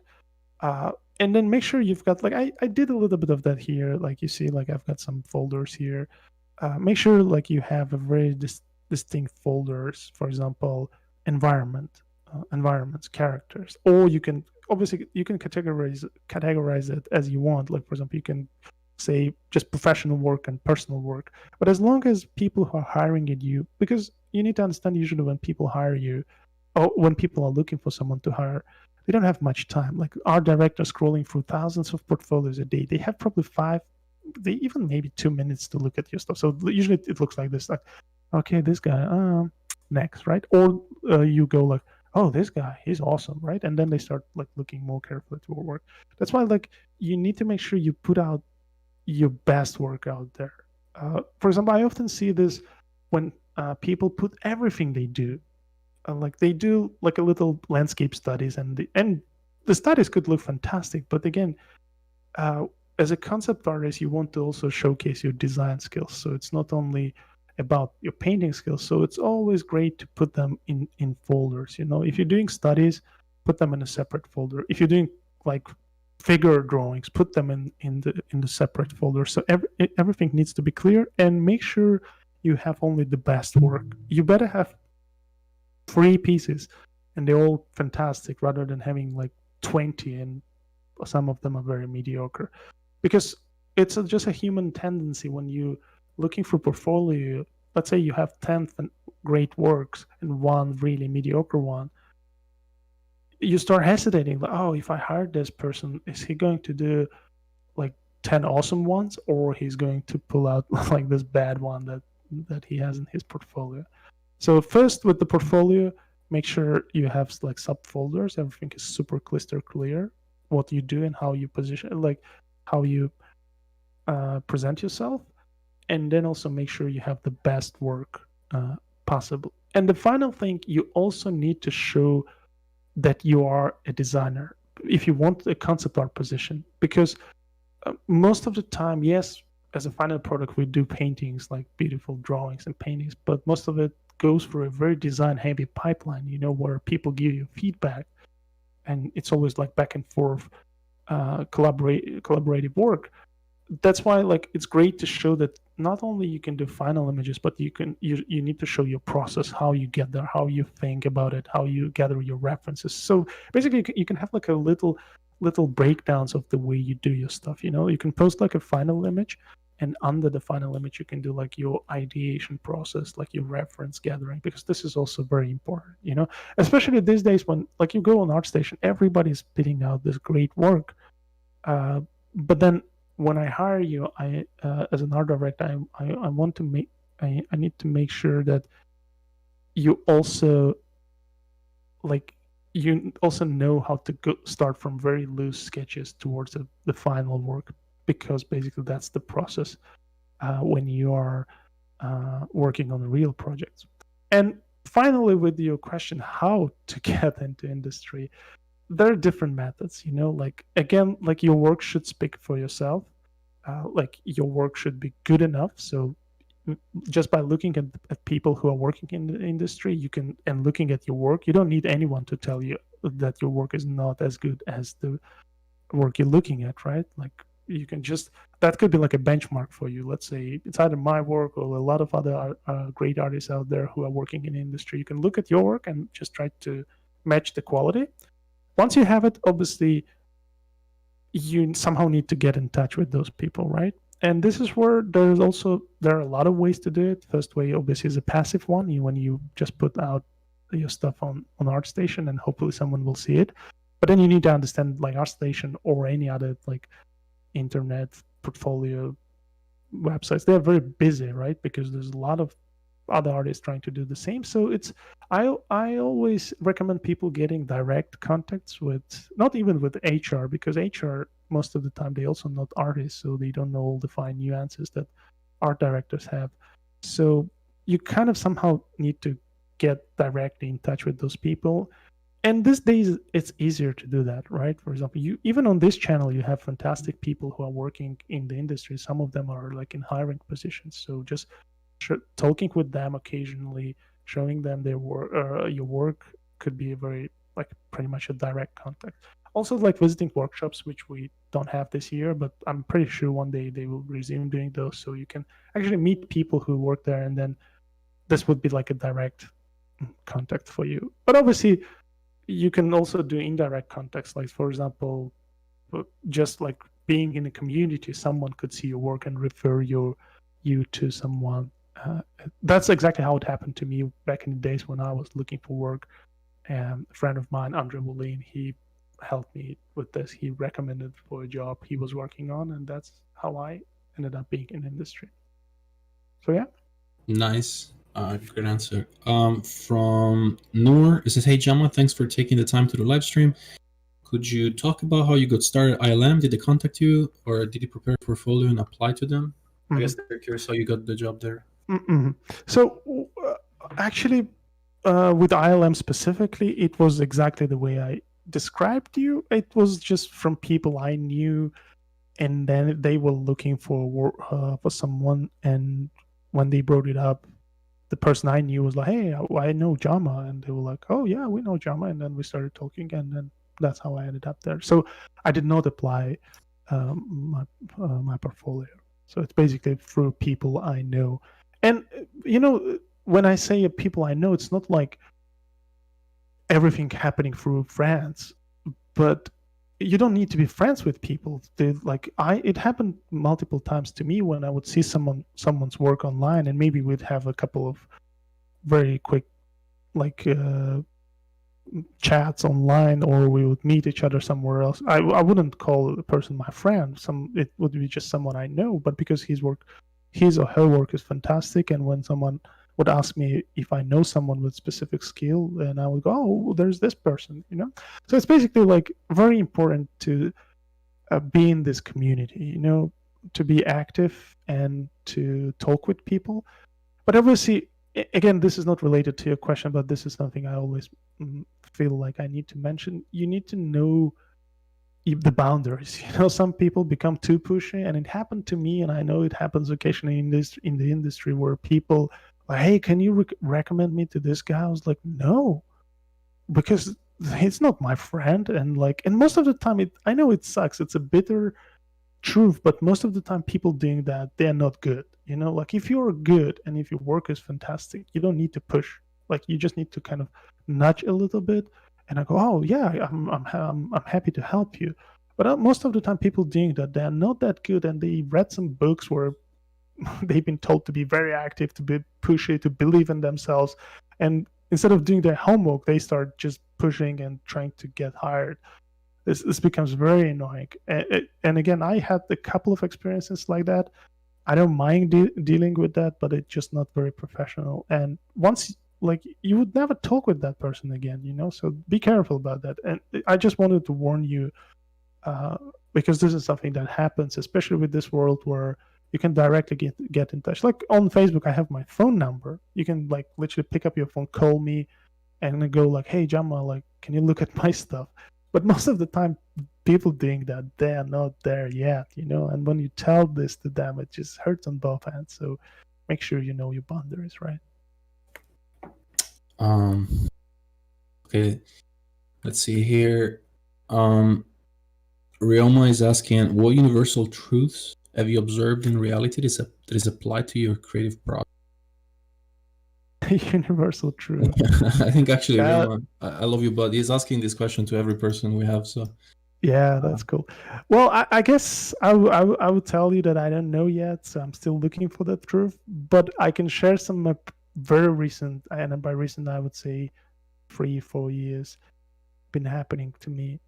The experience that has been happening to me is that becoming successful, becoming financially good, and all this stuff doesn't make you happy. That's what I figured out. You can be working on the best projects in the world.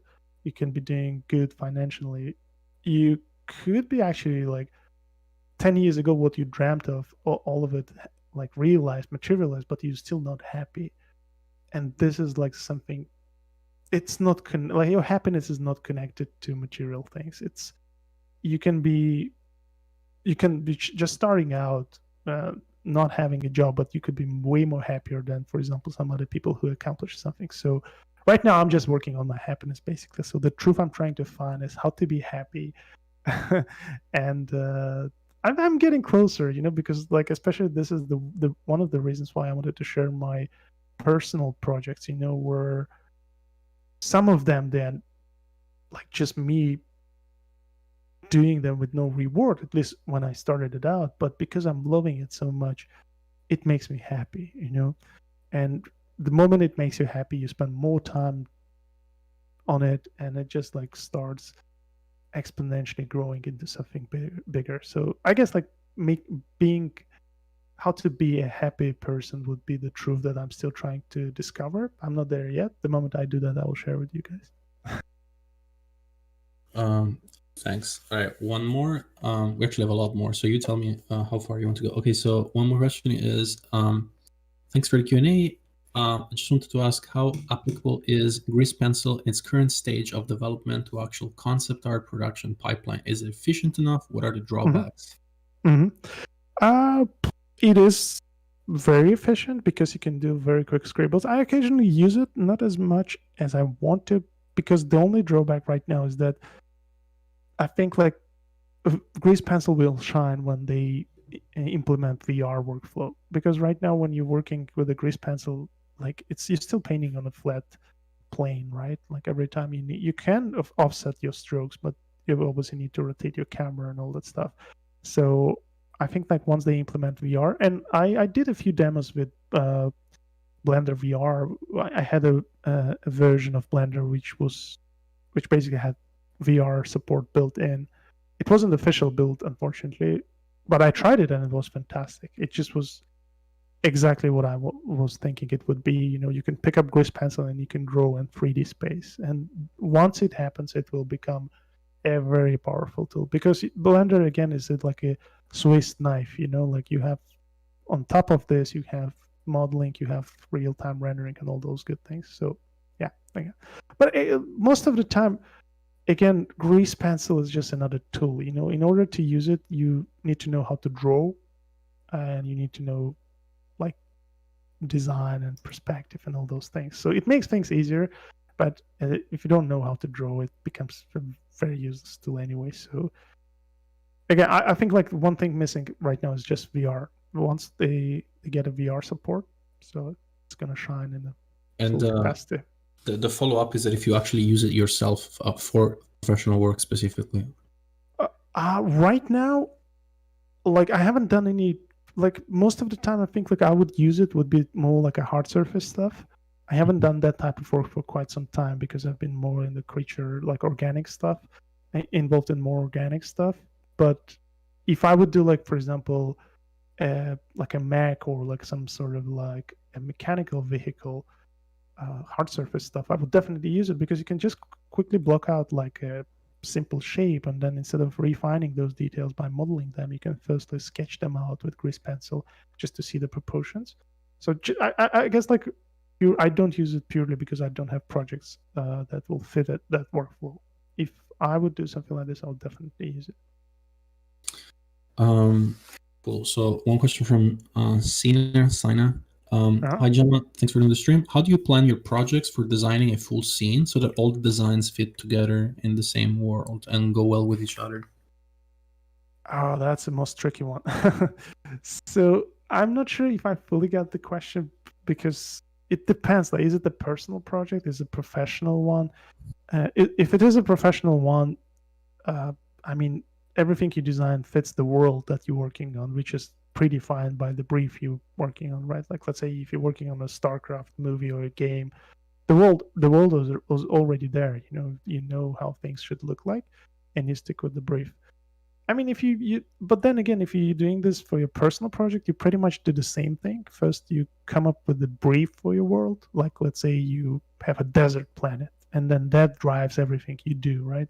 That's how it becomes something like unified, because it needs to be created within this one world. So defining, like, I guess, like, defining boundaries would be the answer for this question.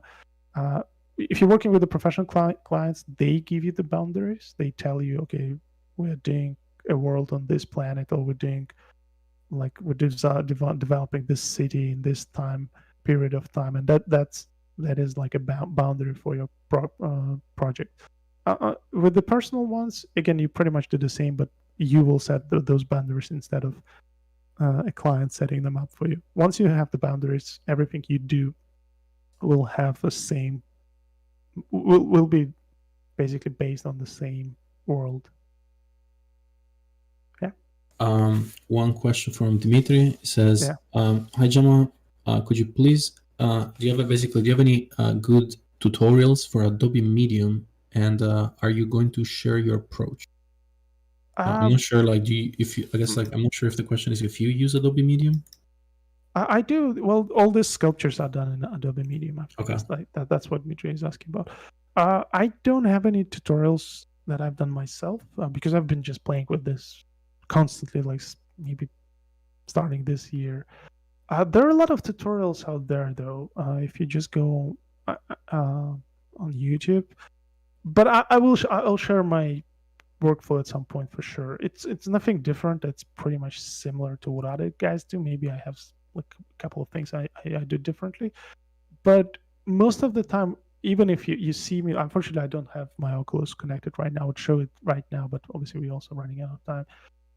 You will see that it's not the way I do things. It's what I know what makes things different. When you like sculpting characters, you need to understand gesture, you need to understand like a little bit of anatomy and proportions and all those things. That the rest becomes just tools. Like, what you want to do with your character or with your pose and stuff like that, and then you use Medium, which has a very simple set of tools to kind of come up with it. But I will share my process at some point. Right now I'm just so busy with other stuff that's why I wasn't able to do like a proper Medium tutorial. Cool. One more question. A Transer is asking, is basically asking if you were starting today, with all the content available online today and with all the online schools and everything there is, basically, what would you start with in order regarding subject? I guess is what, like, the question I guess is basically like, where to start from? Like, where would you start from? I guess, would you do something maybe different that you did in the past with like how the scene is structured today with the online classes and tutorials and whatnot? Yeah, I guess I wouldn't do anything differently because I think early down in my career, I figure out what needs to be done first. And first, obviously, is fundamentals. You got to build a very strong foundation. And I think like it's a bit more difficult to do these days because there's a lot of just like, oh, this is how you do it. People don't actually spend time figuring it out themselves. But I was very isolated when I was starting my career. So everything I learned, I had to go really to the bottom of things. I had to really understand the fundamentals of everything I was studying. So if you're starting out today, start with foundation. What is foundation? I don't mean like just draw cubes with charcoal, right? You just need to understand foundation of art, like perspective, which obviously will include drawing cubes with charcoal, but it's just getting the foundation right is a very key factor here, because once you get the foundation right, the rest becomes just tools. Like if you know proportions, if you know design principles, if you know composition, anatomy, and all those things, the tools, they will keep changing, keep evolving, right? ZBrush for 80 code. Tomorrow there will be some other apps in VR on iPad. Doesn't matter. You will pick them up very quickly as long as you have very strong foundations. So today, if you're starting out, start with your foundation. It's just fundamental things, and then slowly put additional skills on top of it.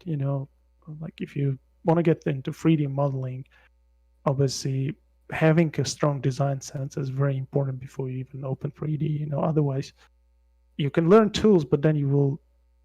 I'm not sure if it will. You will, like, basically, again, you start from the bottom. First, you sort out the fundamentals, and then slowly you put every layer on top, basically. And I have to admit, it's very difficult probably to do it these days because there's so much information pouring out at you.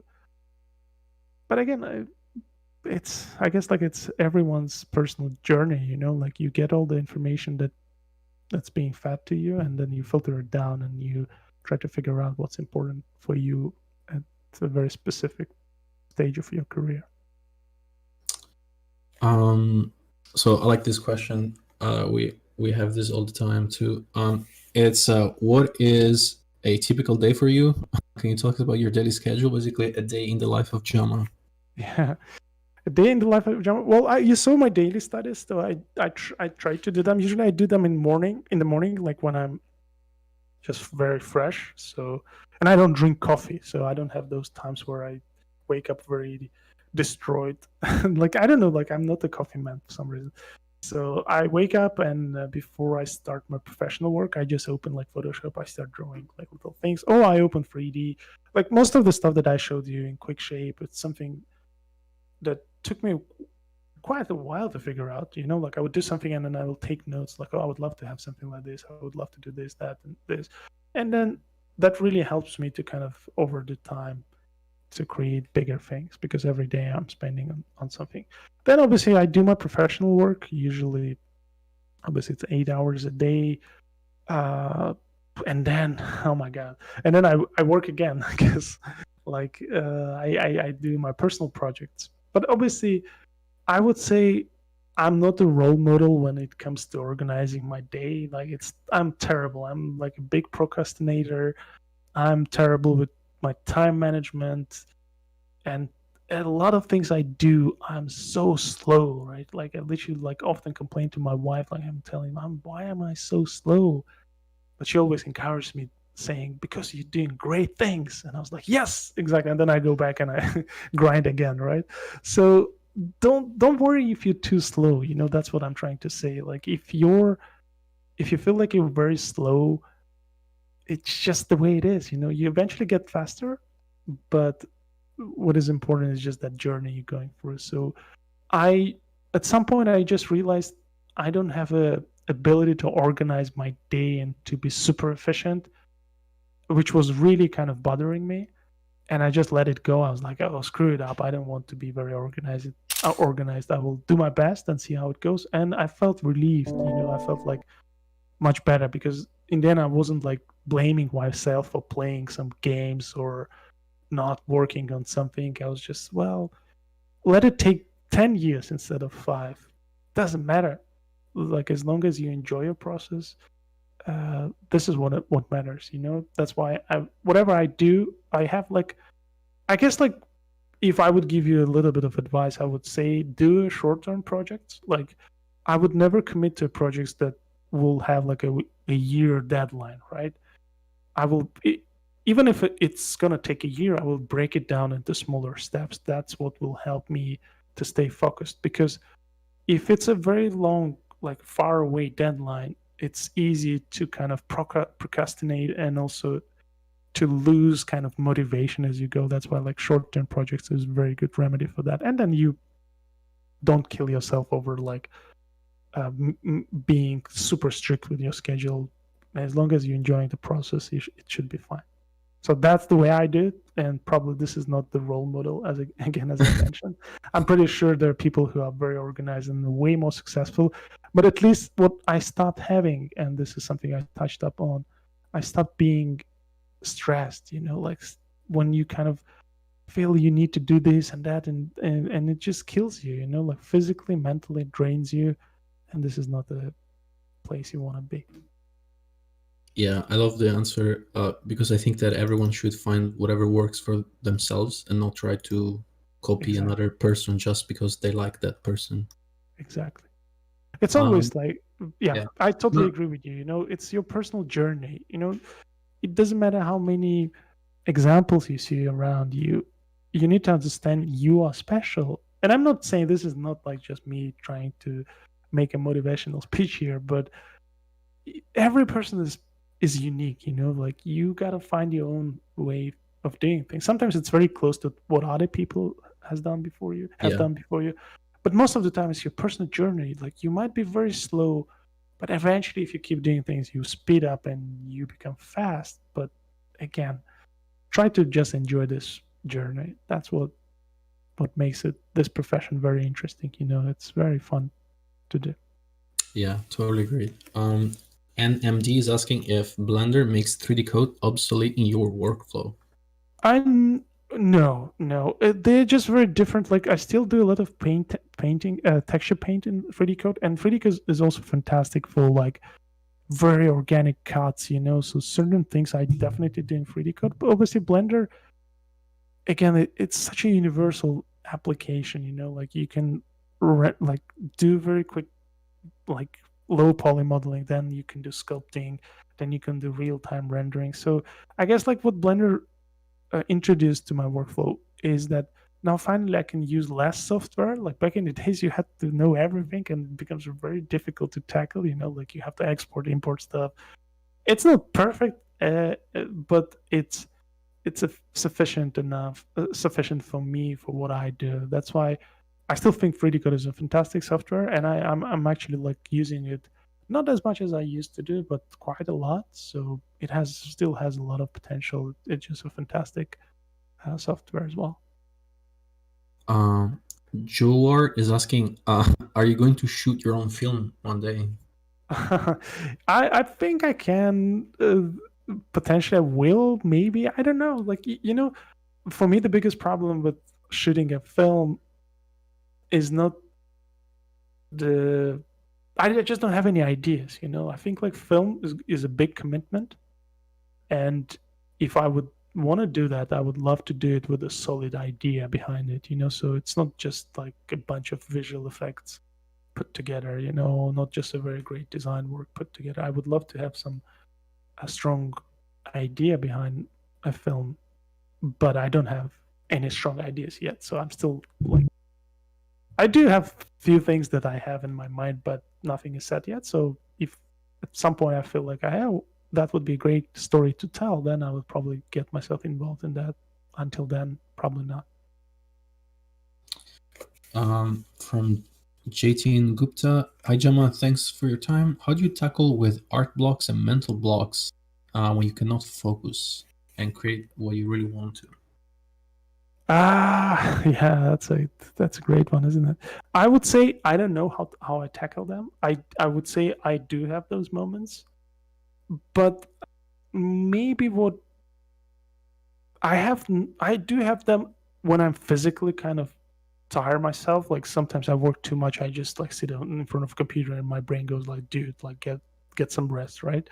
But most of the time I'm like, I realize I'm quite motivated and very excited about things I do, and probably because I switch over different things, like to different type of work. Like for example, as I showed you here, like sometimes I do 2D, sometimes I do 3D. I guess you get bored when you do the same thing all over again for many years, which I am doing, but it's still exciting because every time I'm trying different things and stuff like that. But if you feel like, again, this is a proven fact, if you feel like you're exhausted and you have a mental block and you don't have any like creative flow anymore, just have a rest. I know for some of us, that rest means like a year or two. I remember early down in my career, I felt like I didn't have any talent to do this type of work. I literally felt like, oh man, those guys are so awesome, and I'm not getting there. And I gave up. Like in my world, I gave up. But it turned out I just took a year pause, and after that pause, I came back and I was like doing much better. So sometimes it's just a matter of taking your time, but change your subject as well. Like for example, let's say you have this mental block when you're working, you're drawing and painting. Try 3D or try like reading books. It doesn't necessarily need to be art related as well. So just changing subjects sometimes often will help you and help you to recover basically. Tanser Sensei is asking, it's Tuncer. It's a Turkish friend of mine. Oh, sorry. I guess sometimes I'm butchering people's names. Yeah, well, that's totally fine. Okay, so then it's Tuncer Sensei. Okay, so he's asking, hey Jama, is your course, the one for Masters of Digital Painting, the concept art for film?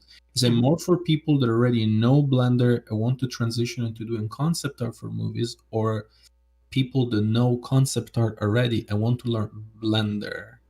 Or bit of both? Yeah. I would say no. Blender is just a tool which I show how to use.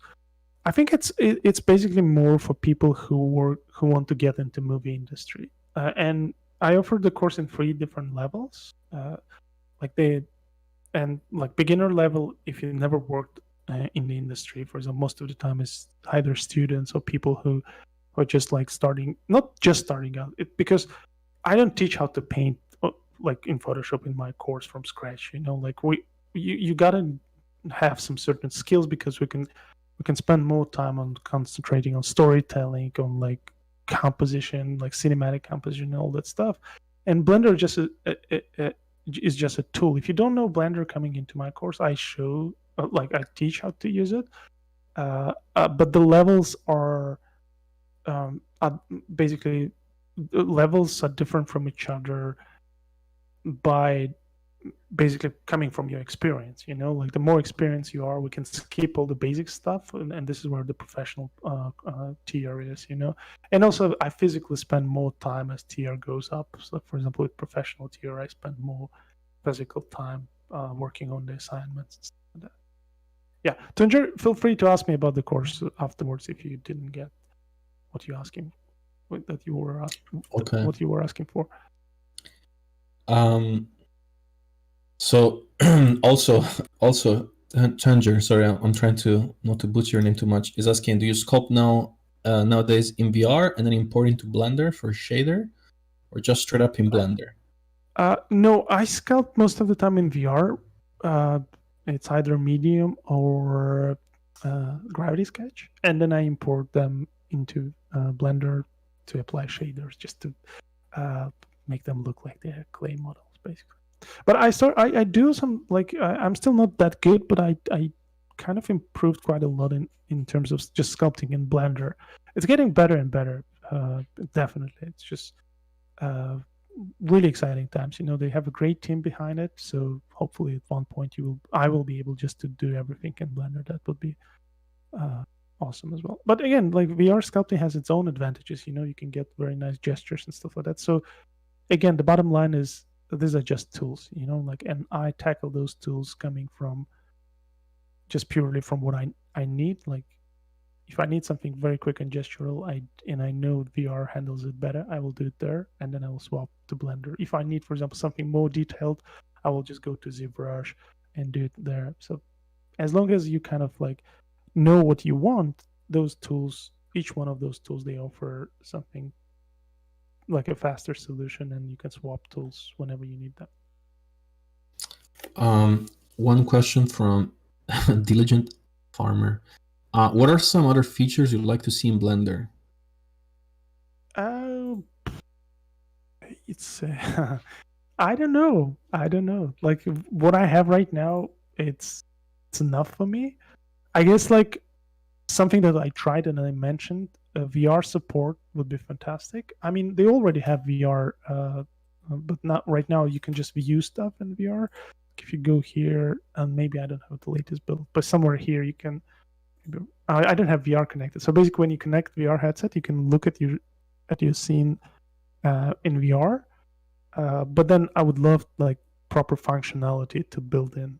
And as I mentioned, I already had a build which already had very primitive tools in VR. Once they map everything, that's gonna be fantastic because yeah, you can basically model and almost do like real-time previews in Blender, which would be fantastic. So, but then also, I like with the team they have right now, I really trust them, and because so far they've been rolling out this fantastic tools, like so instead of like usually what it becomes most of the time, you do a successful app and then people start demanding do this for me, do that for me, and like all time what developers do, they just develop those tools instead of trying to be innovative.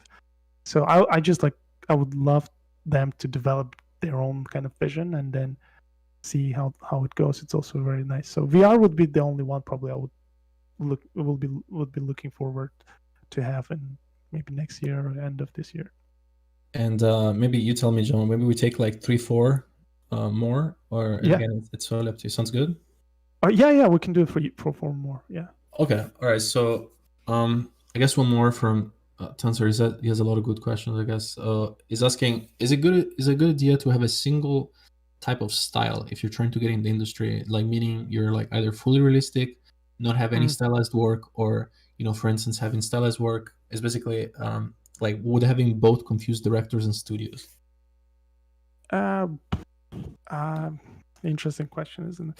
I guess like style is not that important when you're working as a designer, like because in the end what matters is the design work that you do.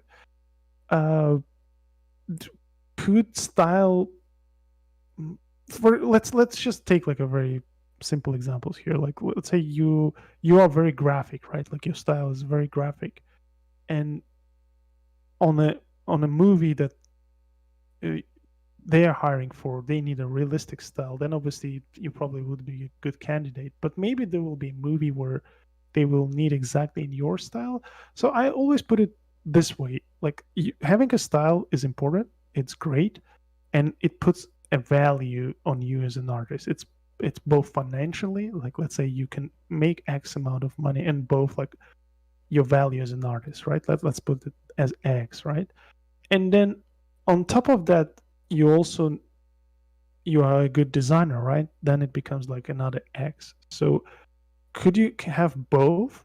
So if you have both, you have a value of 2X. So it's really up to you. So whenever like people ask me if you do need your own style, I would say no. But if you have it, it's great, because then you can only do work that will be where people would come to you because of your style. You don't need to adapt to any kind of other different like visual styles and whatnot. So, but most of the time style is not very dominant in concept art, because in the end what matters is just the design work. So I like, for example, I do have my own style, but then again, I can do work in any other styles as well, because you basically expand the amount of projects you can work on when you are not very attached to your style. Hope that makes sense. Yeah, I think it does. Let's see here. Arcane Raccoon is asking, hey Jama, great to have you here. My question, what are the main differences between American, Russian, and European industries, gaming, movies, animation? And if yes, what are they, and which one would you say is better to look forward to? That's a good one. I could say I don't know anything. I don't know anything about Russian industry. I have a lot of friends and obviously family out there, but I never worked there, so I don't know much about the market there. So that leaves us just with 2 markets, American and European. I would say they're both great. The main difference would be just numbers, right? Like for example, the pay is better in US, and the pay is less in Europe. So, but the projects are very same. Like most of the projects are being shipped over to Europe from US. Like for example, when you're working on films, most of the films actually, most recent films, they've been done here in the UK. So, and also in other European countries. But there's also a lot of work there in America, especially in game studios and films as well. So the main difference would be pay. But this is also the subject that could be very, not confusing, but at least like for people who are not in the industry, could be very interesting to hear my take on. Yes, the market in the US, the pay in the US is better, but you need to remember that your expenses in the US are bigger as well. Like for example, if you live in UK or in Euro, you get paid less, but then you spend less. So it's kind of like almost directly proportional to each other. But then again, with today, you don't need to be. For example, you can be working from home. You don't need to be in either of those. You can be living somewhere in Uzbekistan and doing work for Hollywood clients and getting paid in US money. It is possible. So, especially with COVID, with where this, I think the whole freelance world has been tested properly. Many studios realize they don't need people on site. So I'm really excited how this plays out. Because this will probably potentially shift our world towards remote work. Uh, and see how it goes. But if I would have to choose to work, for example, originally I'm from Tajikistan, but I work in London. Why do I do that? Like right now I can go back, have my expenses very little, and do like a very well paid work. But I still prefer to be here in Europe because the industry is here. You can surround yourself with the artists who are as good as you, and most of them are better than you. It's just like pure inspiration, I think. Like it's not only money side of things, it's also being surrounded by best people in the world. That's what I always wanted to do. Like yes, the financial part of it is very important, but I just enjoy the process of being surrounded by these talented people, because you can learn so much. Like if you work in a studio and next to you there's a guy who's like fantastic, phenomenal artist himself, you just learn so much. Like you surround yourself with people who are better than you, and then you grow. That was always the main driver for me. That's always something that I was looking forward to. Nice. Okay, a few more. By the way, guys, there's a lot of questions about Blender. But again, I'm sure that if you check out Jama's content, you can also find the answer to some of those questions. Anyway, one question from Arlan. It says, what are some new things on the art horizon you're looking forward to, such as AI, new technology, new software, maybe a new magic brush? That's a good one. Actually, Gav knows more than I do about this. Yeah, I'm looking forward to AI. Like I've been playing with this AI-driven app from NVIDIA, and it's fantastic. What you can see a lot of potential. Like and you saw a little glimpses of that today as I was talking. Like my job is not, for example, to model this stone wall here, right? I would love to have an app where I can go like, can you make this a stone wall, and it will make it as a stone wall. So I think like AI will be getting more and more heavily implemented in our workflow to take care of all this very primitive, boring, routine work. Like for example, if you're doing a painting, let's say I'm working on Star Wars and I'm doing a painting over like as some sort of a landscape, you don't want to spend 2 hours on painting a stone in the foreground, right? I would love to have an app like, can you paint a stone there? Just paint a shape and boom, the stone appears there. So if I would have something like this, I would spend my time more on like kind of global picture. I can put all my effort into creative process. So I think AI is going to be fantastic. Like for example, as a character artist, a lot of us like we paint a lot of like faces for the background characters. I would love to have an app just to tell it like, can you put like a couple of generic characters in the background, and it just boom boom populates them. That would be fantastic. So yes, like occasionally people ask me but isn't it like cutting the branch you're sitting on top? No, it's not. I'm not sitting on the branch where I need to paint the stones, like the texture over here. I'm it will kind of remove unnecessary, very boring routine work, which eventually any kind of technology does, right? Like, for example, cars came out. Now we don't need to walk everywhere, right? Planes, we can fly. Same with AI. It will just save our time, and hopefully, like, some jobs will be cut, obviously, but this is unavoidable. You can't avoid that. It's just you can't stop the progress, and that's why, like, I'm very positive about AI things. If to be more precise, what I'm looking for, to be honest, I don't know, because it's developing very rapidly. Whatever is out there, but what I'm looking for, and this is something I've been advocating like all the time, I'm looking forward to having artists be a little bit more open, I guess, a bit less conservative, because I can see the tendency every time something new comes out, people like, this is not good, or this is very gimmicky and stuff like that. Let those guys play, right? Like, for example, let's say AI driven painting software. Obviously the first version wouldn't be as good as like Photoshop, or as good as you can do it, but give it some time. It will get there. It's just we need a collaborative, very strong environment where we as an artist we should help developers, and only then we can come up with something cool. So that's my take on things. Nice. 1 second. I have literally a jet airplane going over me right now. That's crazy.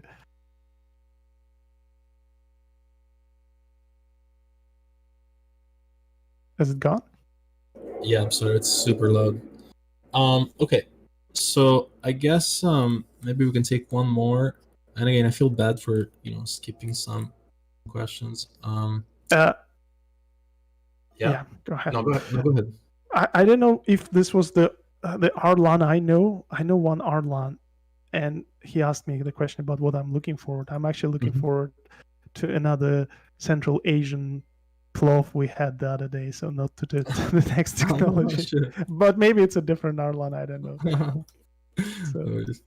Okay, so I'm gonna read this one from Tyler. It says, how do you get your pieces to look so cinematic?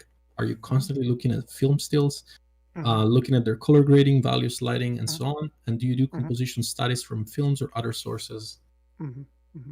So yeah, this is actually something that I really like. We spend like some significant time on that.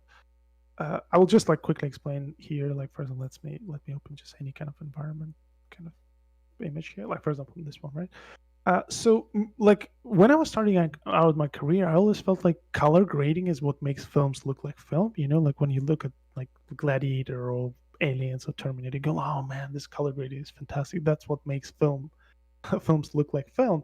But obviously, once I learned this properly, I realized obviously color grading has a little bit of effect on the way that your picture looks, but most of it is coming from a composition. So when you look at the cinematic frames, the way they compose the image, this is what makes it look like a cinematic shot.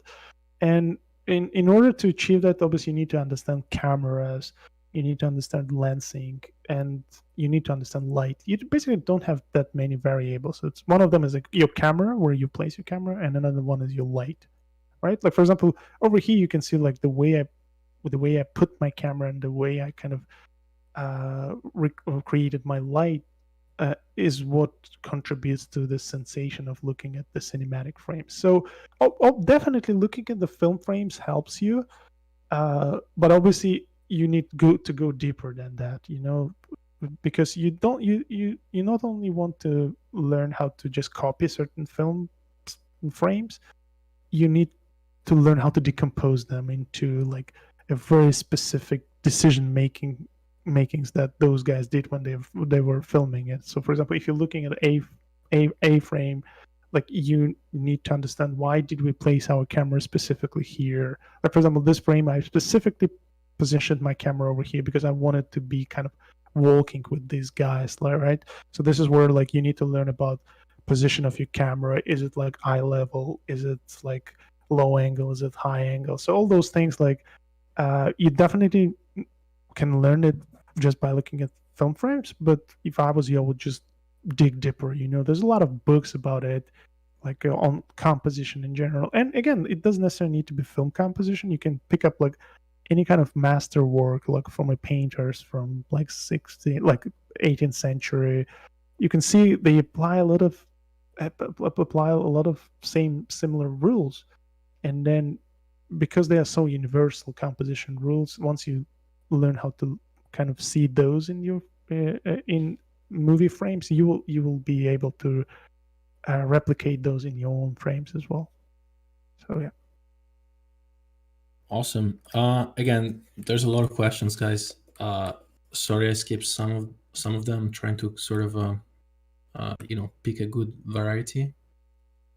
But yeah, thank you so much, Jama, for taking the time No to worries. come here and share your experience and knowledge with all of us.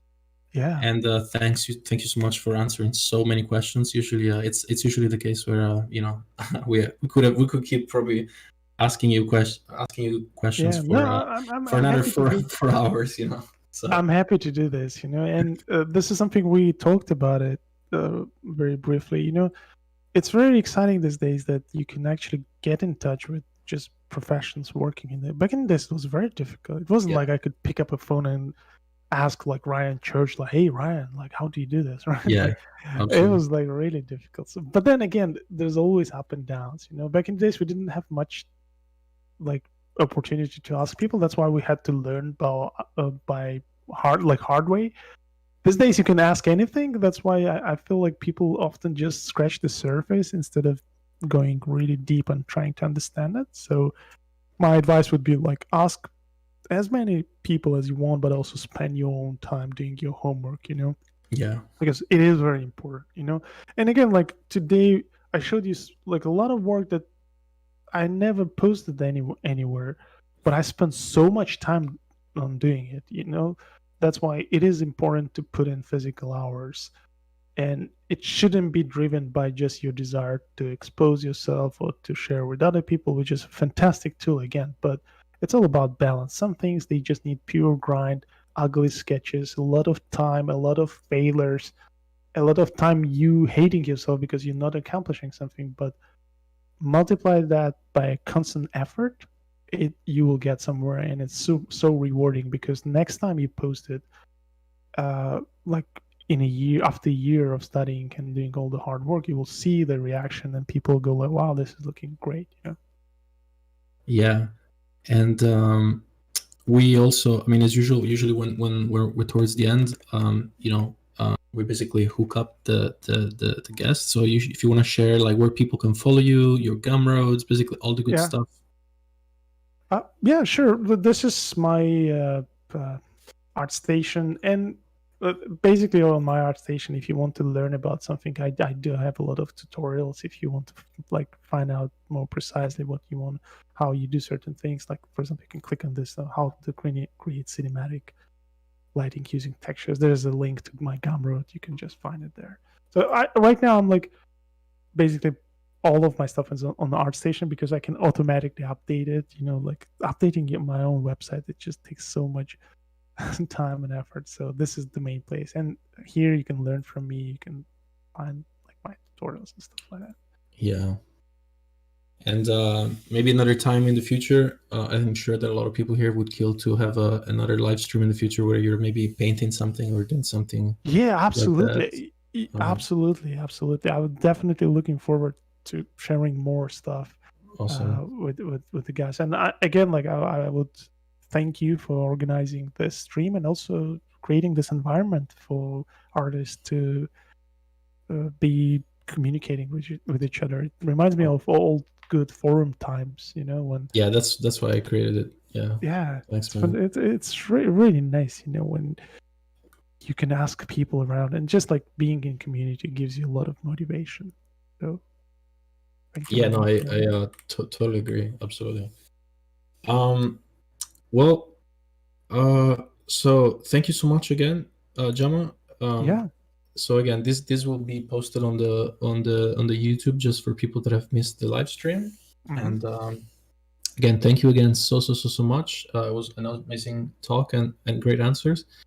And to all the people listening, we'll announce our next guest next week. So stay tuned, and thank you so much once again, Jama, and thank you so much, guys, Fantastic. for tuning in. Thanks, guys. Thank you again. Have a great weekend, guys. Thanks, Jama. You too. Yeah, thank you.